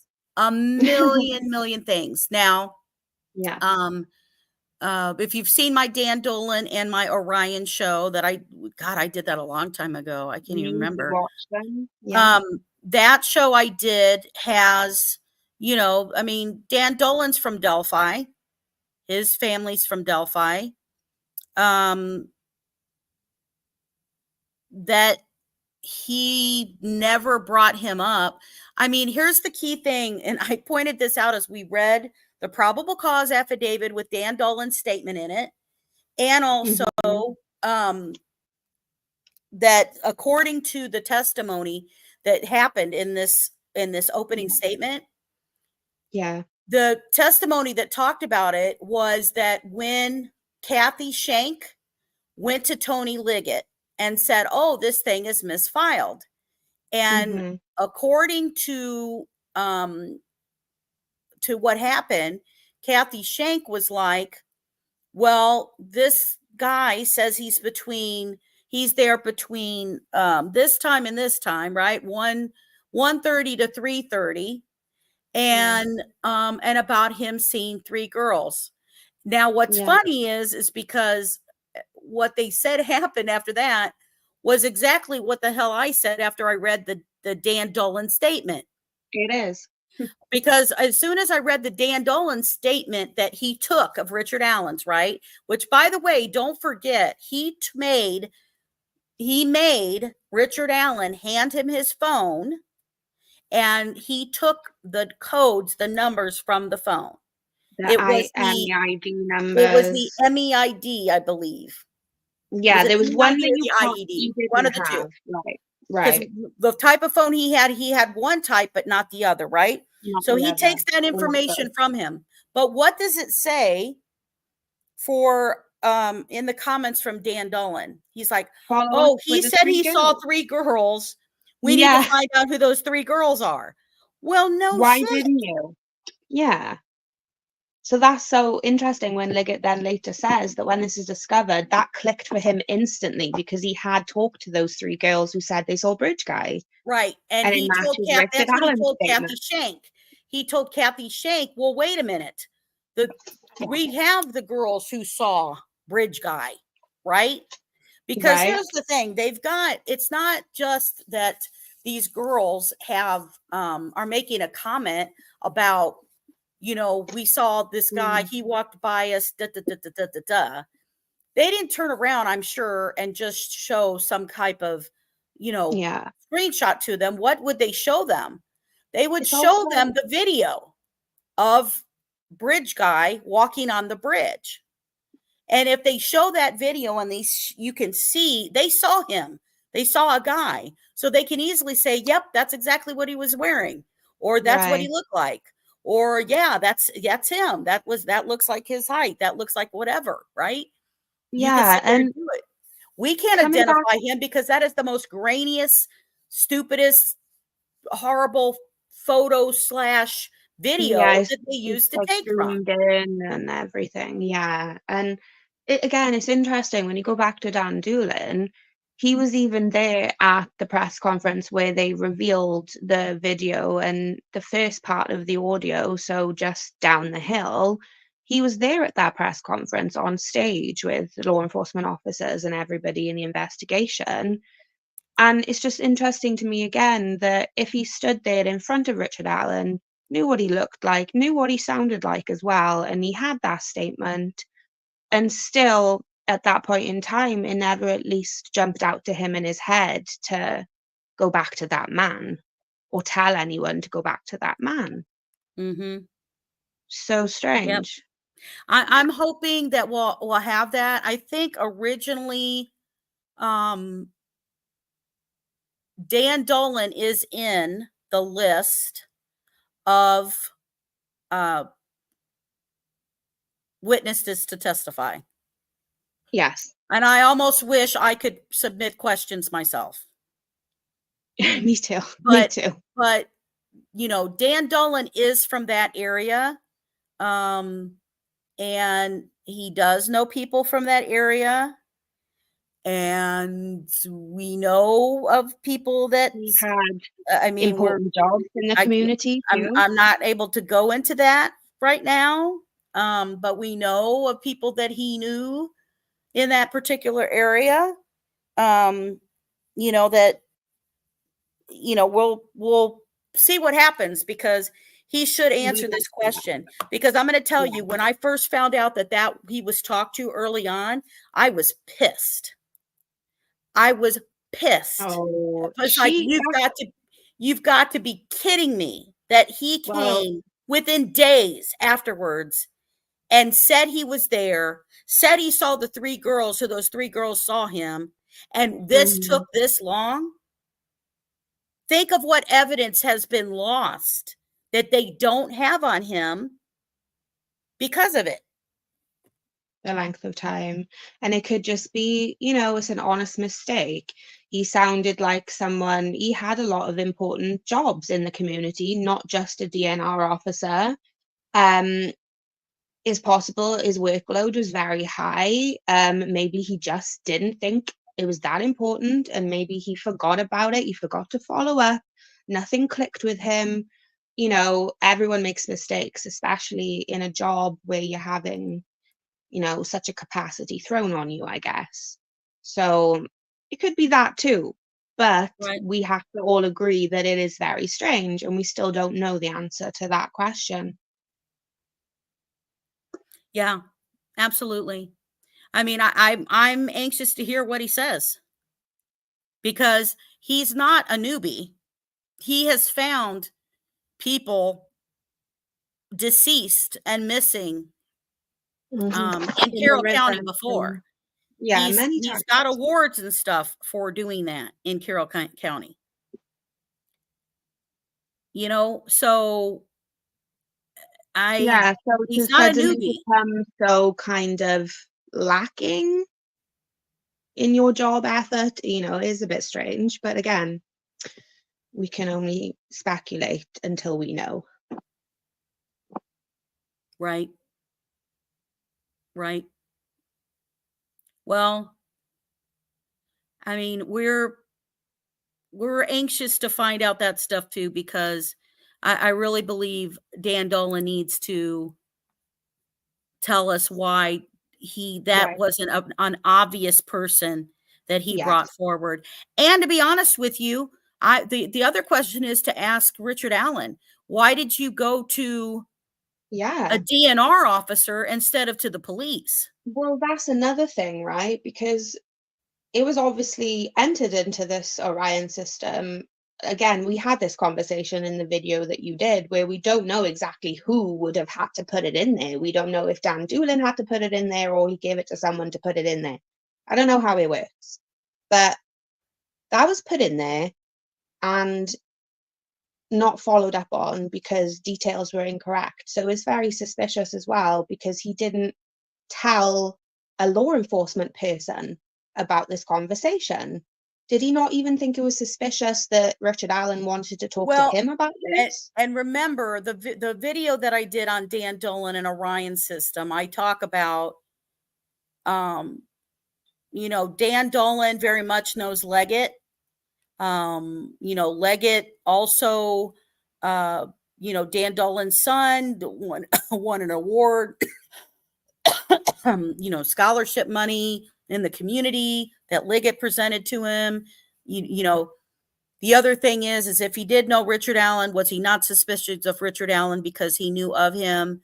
And was he just going off the fact that Richard Allen is basically saying, well, I went there, I saw these three girls, I didn't see anybody else, and I didn't, you know, and I Just didn't to, see anybody parked there, right? That was his just comment. to even to write on your notes though, You know, he literally said he needs to follow up and find out like who those 3 girls are, and you didn't even do that.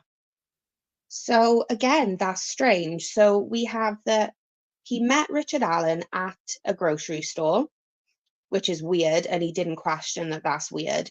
He incorrectly put down his last name and his street name, he mixed them up. He said in this that he wanted to follow up on those 3 girls and didn't. And then, yeah, like nothing. I just, it's so strange when you put that all together. So strange.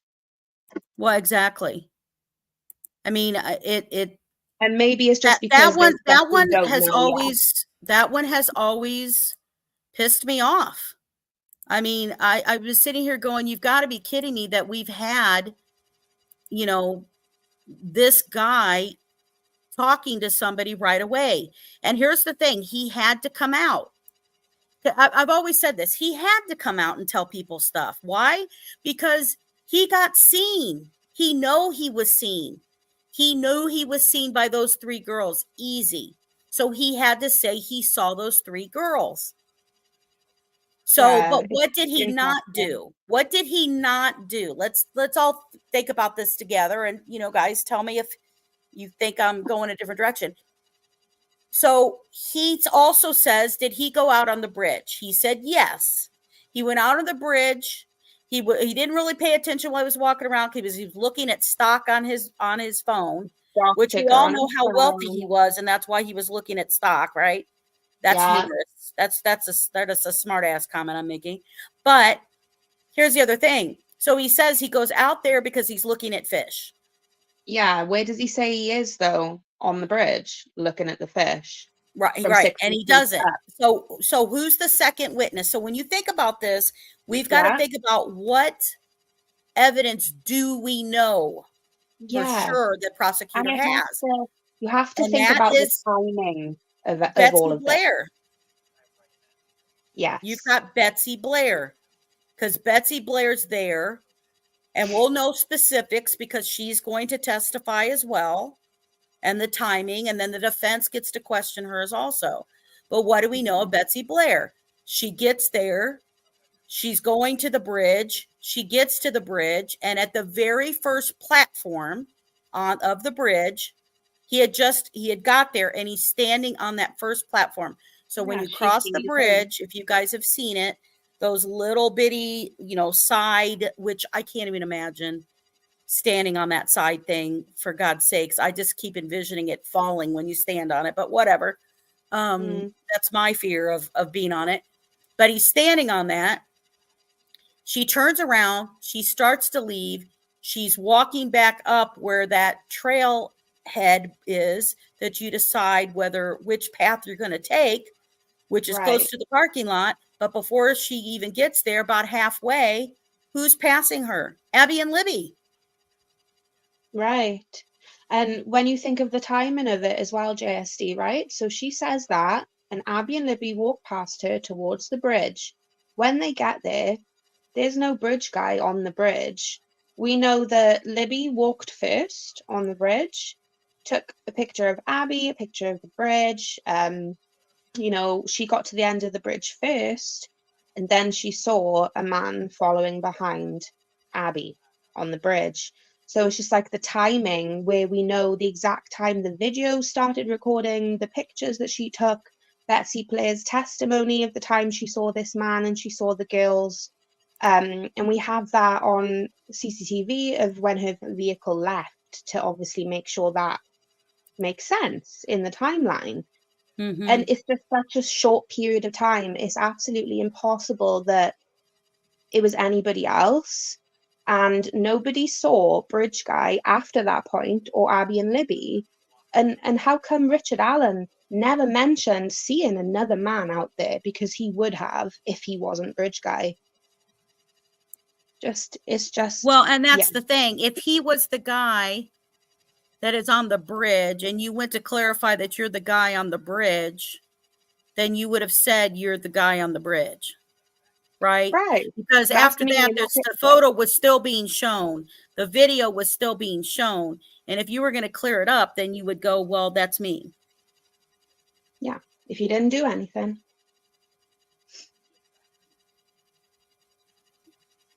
Yeah. He was the head of DNR, he was head of the investigation. That's why he was out there, and that's why he was part of it.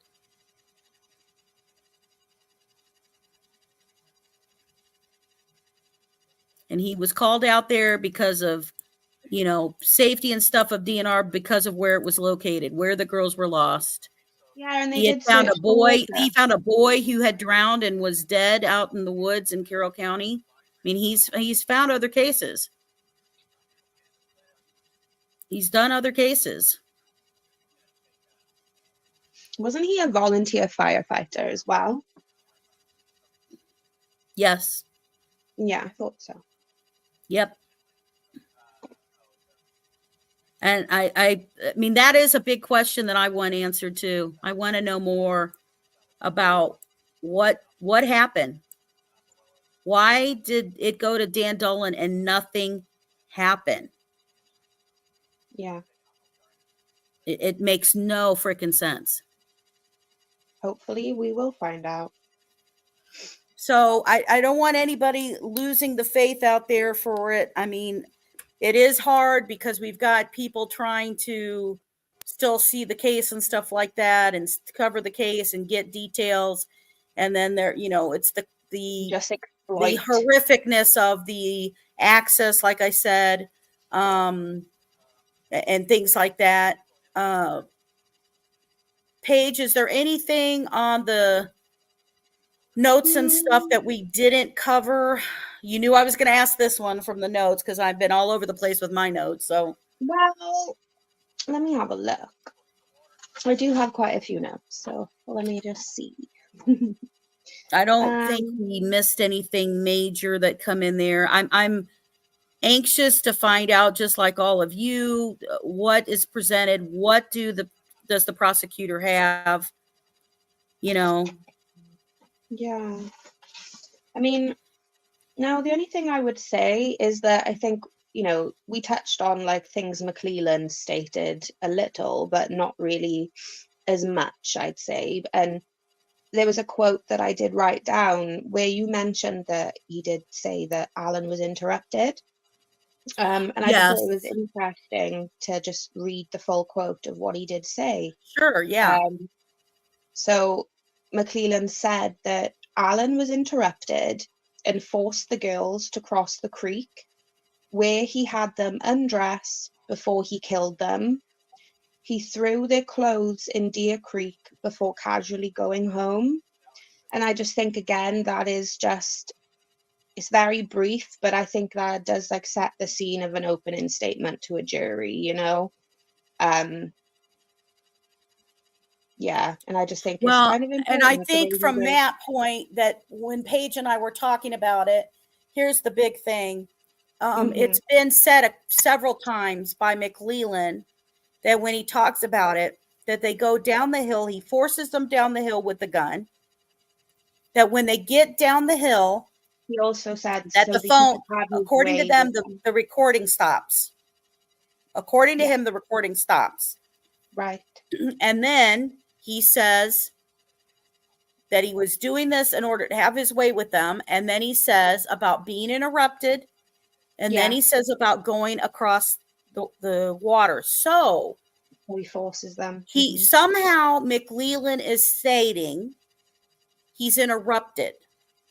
So Right. how does Nicholas McClelland know that Richard Allen is interrupted? So let's think about it.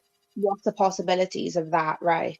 What could So that at be? first we were like, okay, is there a witness? But you would think if there was a witness who saw Richard Allen with the two girls, maybe back on that drive or something, that I witness would feel have like, already been up forward, right? Like yeah, he saw him and he saw him with the or girls. or I feel like even based on the amount of rumor that does go around in this case from the very beginning, some of it has come to light as being truth. So it could, like, I would have expected to hear at least a rumor that someone on the private drive saw Richard Allen with Libby and Abby, you know? Right. But our other possible theory is that what if somebody called to Richard Allen's phone, right? Because if it's a Yeah. witness, I'm not saying it's not a witness. I'm throwing this out there to you guys Yeah. too. If it's Very a possible it is, witness, and we just don't know.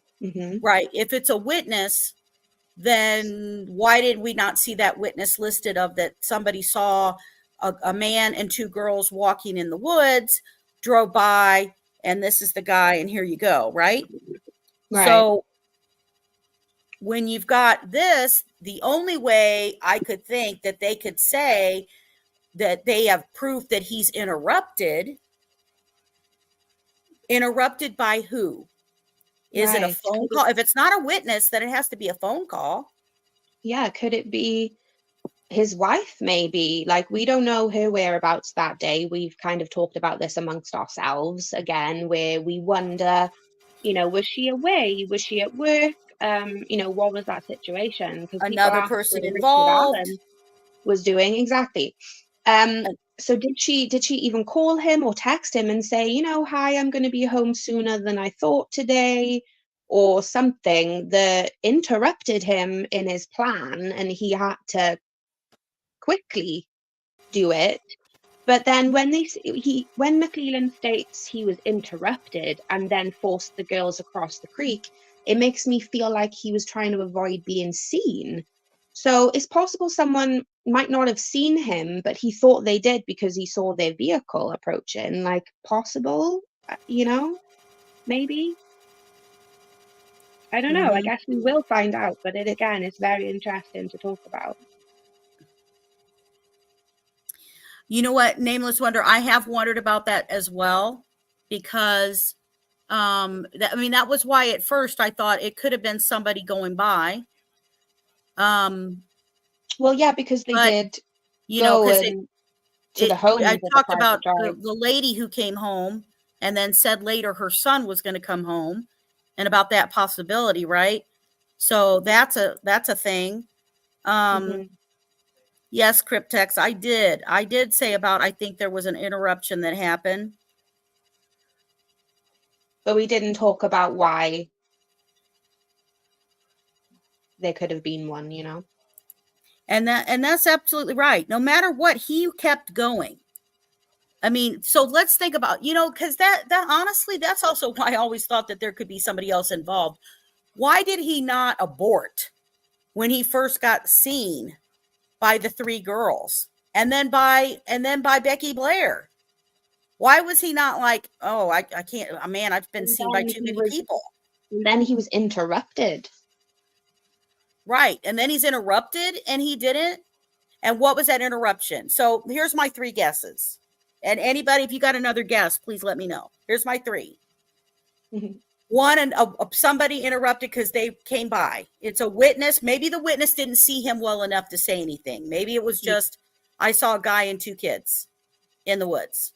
Yeah, Uh, Two, maybe they mean it was the girls who interrupted him, right? Maybe did they run?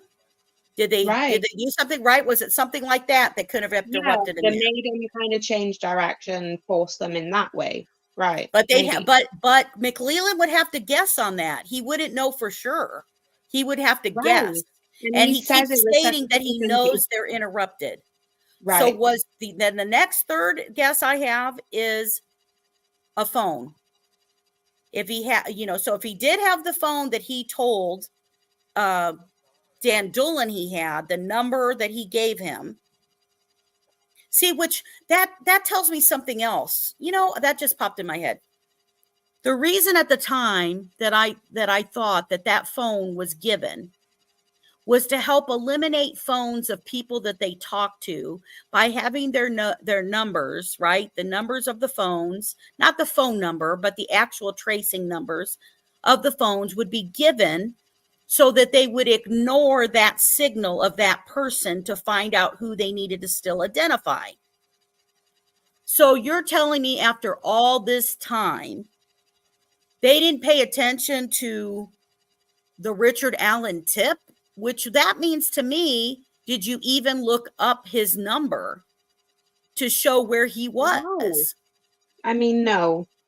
You didn't even make sure that the place, you've written down is correct. Surely, if you're from Delphi, you lived there for so many years, your family's from you, you know that that place you've just written down doesn't even exist. It can't be a real location.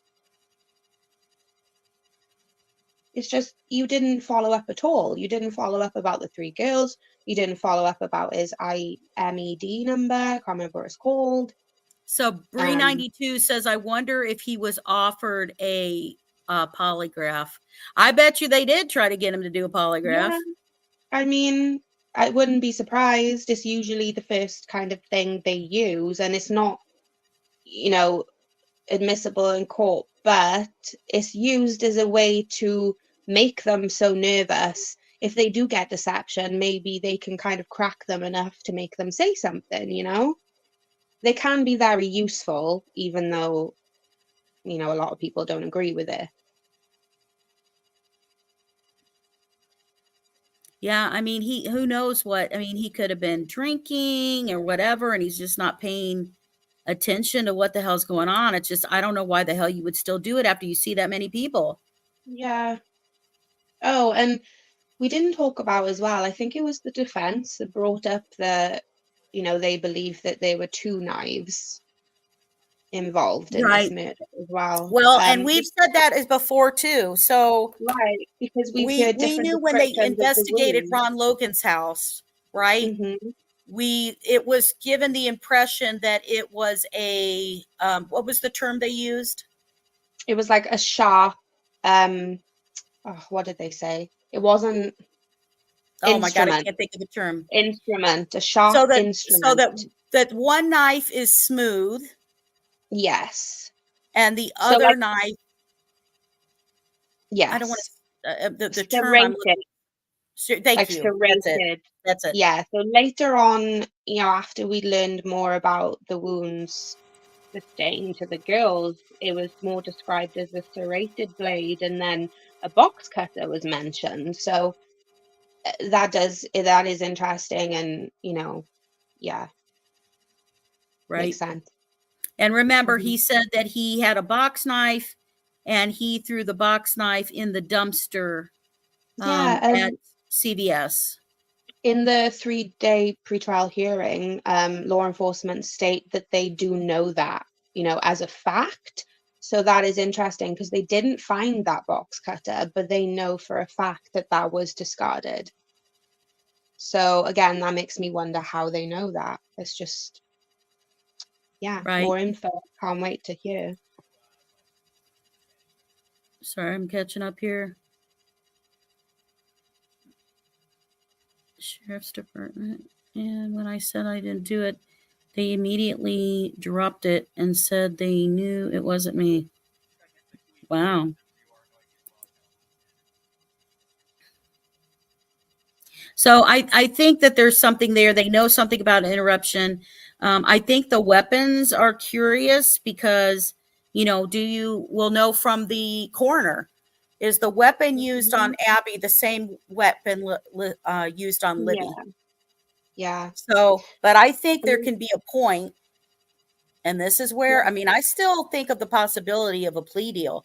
And the only reason I say that is because eventually, if they cannot bring up, and they can't, so if you're just joining, they can't bring up the Odinist stuff, then that means that, what are they going to do? They've got all these weeks to sit here and do something, and, Yeah. Well, now the theory seems to be going in the direction of they were kidnapped in a vehicle from down the hill, taken elsewhere, and then brought back and murdered at 4 a.m. in the morning. And that the phone didn't show movement because it was in a vehicle. But would it not show movement when Libby's being taken from that vehicle back to the crime scene at 4 in the morning? Just a question. Right. Yes, Cryptex. I said that earlier. That's right. That Abby did not have her own cell phone. Libby has her own cell phone, but she did let Abby have access to the cell phone by using her fingerprint. Yeah. So she did not have a phone and stuff that was there. Oh, also, they So, did mention that there are more pictures from the day the girls went missing as well on their drive, where Kelsey drove them oh to no, you're good. Mona Thank you, High Bridge. Cupcakes. Check and help me Um, make sure I cover everything.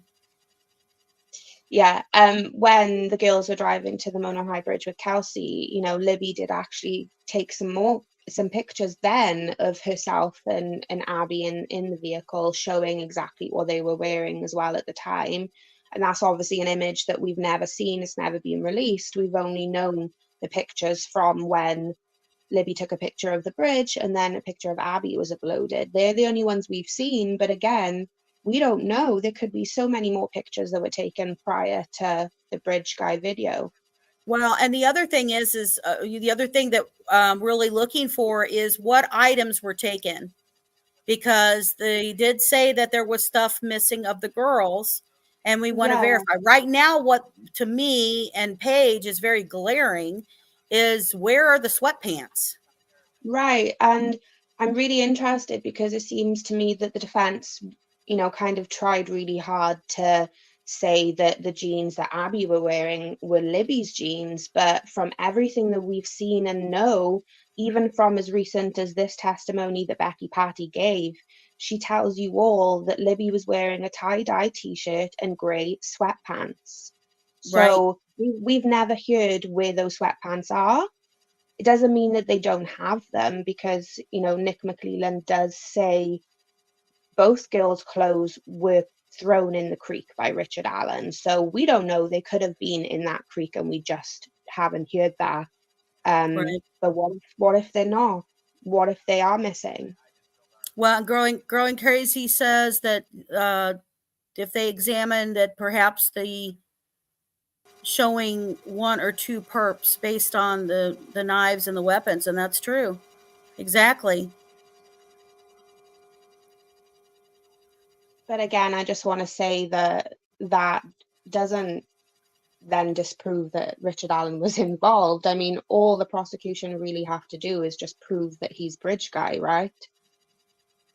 Mm-hmm. Yep. I think I'm anxious to know more. I know we're going to know more. I don't want anybody to get discouraged. The information is going to come out, and but you know, the stuff that we see out there of antics of people Hmm. that, you know, um I think it's important that we try to stick together and be kind of on, right, you and know. make sure that, you know, we get what's out there. We're going to share what stuff we know, what's coming out. Mhm. Please keep an eye on community posts, because I do, as often as I can, updates in the I try to do an update in the middle of the day, at the end of the day. If there's something like really big that came out, I'll drop that in there. And so, even though I'm not on daily, I do sit there daily and post things that are going on. So if you want to make sure you hear about what's happening, what's going on, more things for the case, please make sure you hit that like button. Please make sure you hit subscribe and that you get notified for shows and stuff that are coming up. And, Yeah. you know, what's nice is we're starting to fill in the blanks of some things that we said happened, and got filled in. I will tell you one thing, that based on what was written in a probable cause affidavit versus what was rumored when the crime scene info came out, and then came out that is corrected, is that Abby did have a shoe and the phone underneath her, Yes. versus Libby. And originally in the probable cause, it was written by Liggett. I think he just misstated Yeah. the Because girl. I remember how emotional I got about that because I think it's one of the first times we learned a lot more about the crime scene and about the girls. Um, where they stated that her phone was found under her body. I just remember the wording of it. Um, So yeah, now we do know for a fact that it was under Abby, as well as Libby's other shoe, and the second shoe was found in the creek.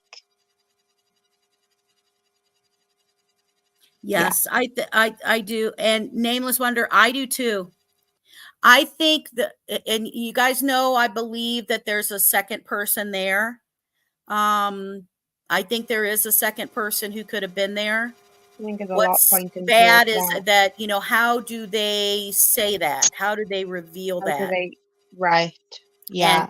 And do they suddenly bring that up? I don't know. We're gonna see what happens in this, you know, because here's the thing. They, even if they're, let's say this, and post this into, you know, say something under the video later on as you guys think about that and tell me what your thoughts are. Mm-hmm. Even if Richard, if there's somebody else who was there with Richard Allen, let me put it this way. If there's a second perpetrator, Yeah. that doesn't relieve it off of Richard Allen. That's right? what I'm That saying, doesn't say right? Richard Allen wasn't involved with the Yeah, murder.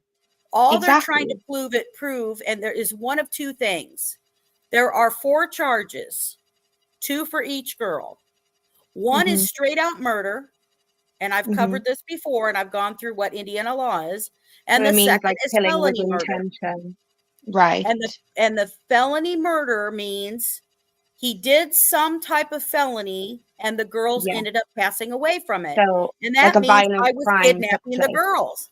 Right. So that's all they need to prove technically, is that he's Bridge Guy and he kidnapped them and led them to their murder. Right.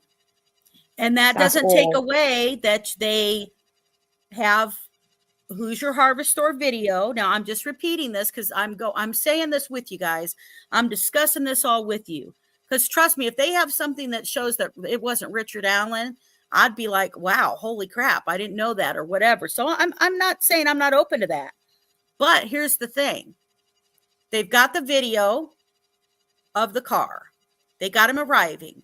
They have him tell Dan Dolan. Whether Dan Dolan accidentally really screwed that shit up and typed it in, never knew Richard Allen, and then totally screwed up by putting a name and whatever. Or maybe he didn't even enter the shit. Who knows? But then you've got the 3 girls who see him. They'll see a video and say, that's him. You've got, you know, Becky, or not Becky, Betsy Blair sees him on the bridge. He admits he's on the bridge, then sees Abby and Libby walking towards him. Then nobody sees him again. By the way, the other thing in the testimony that was horrible we didn't to talk hear about. Yeah, we didn't talk was about the it. muddy and bloody witness. Sarah Cabra. Her comment was that it looked like he slaughtered a pig.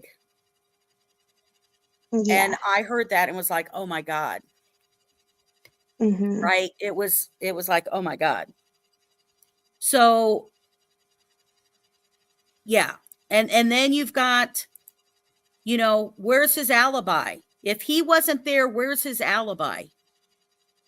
He obviously doesn't have one, because the defense would have given his alibi by now if he had one. Yep. He would have a place to go. He would have a place to go. Thank you guys. You guys are all so sweet. Yeah, everyone's so great. And I appreciate you guys all being here. I appreciate Paige coming up here. You know, we're all watching this stuff. We're all keeping an eye for you. I enjoy doing Cryptex's show. I appreciate that. Going over and saying my theories on that stuff.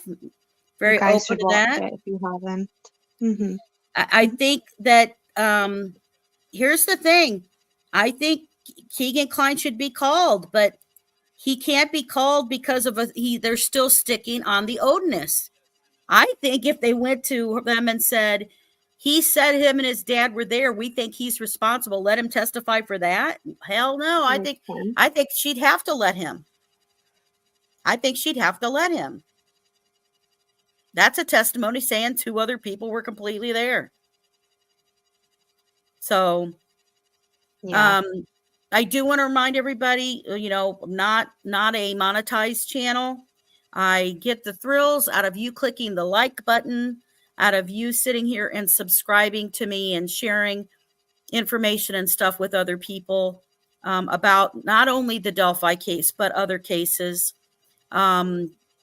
You know, and there's so much that constantly happens with Delphi, and trying to get it caught up that it ends up taking up a lot of time. But you know, to get the videos and stuff ready to go. And I will be out in Delphi this week. I'm planning on just looking at some areas and stuff like that to kind of recheck. So if there's, you know, if I can, if you want to leave a comment or post about something you think should be looked at or you've wondered about, let me know. Yeah, like a place or a distance between somewhere and somewhere else or anything like that. That's cool to know. Yep, absolutely. So, Or how yes. big somewhere is. So I can't thank you guys enough for being here. Paige, thank you so much for being here and us kind of going over to Thank kind you. of get I love it always. everybody refreshed on some details and stuff. I hope we covered everything. I think we covered everything. I'm pretty sure I did. I mean, I'm finding it hard to see at this point now, but I'm pretty Yes. sure from what I've written down. Yeah. So, but we wanted to make sure we, you know, got everything out to you guys. As anything happens, please community post are under the channel, and you can go in there. It just documents, updates, what's going on, anything like that, and you'll be able to find it. So, but thank you, Miss Paige, for being up here. Thank you, as always. Always love doing the show with you.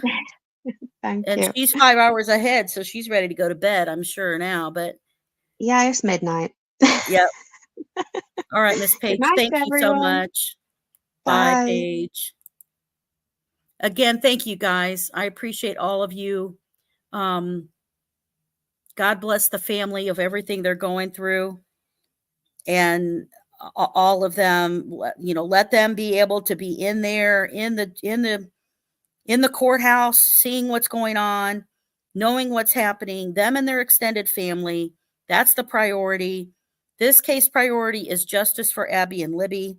Nothing else is more important than that.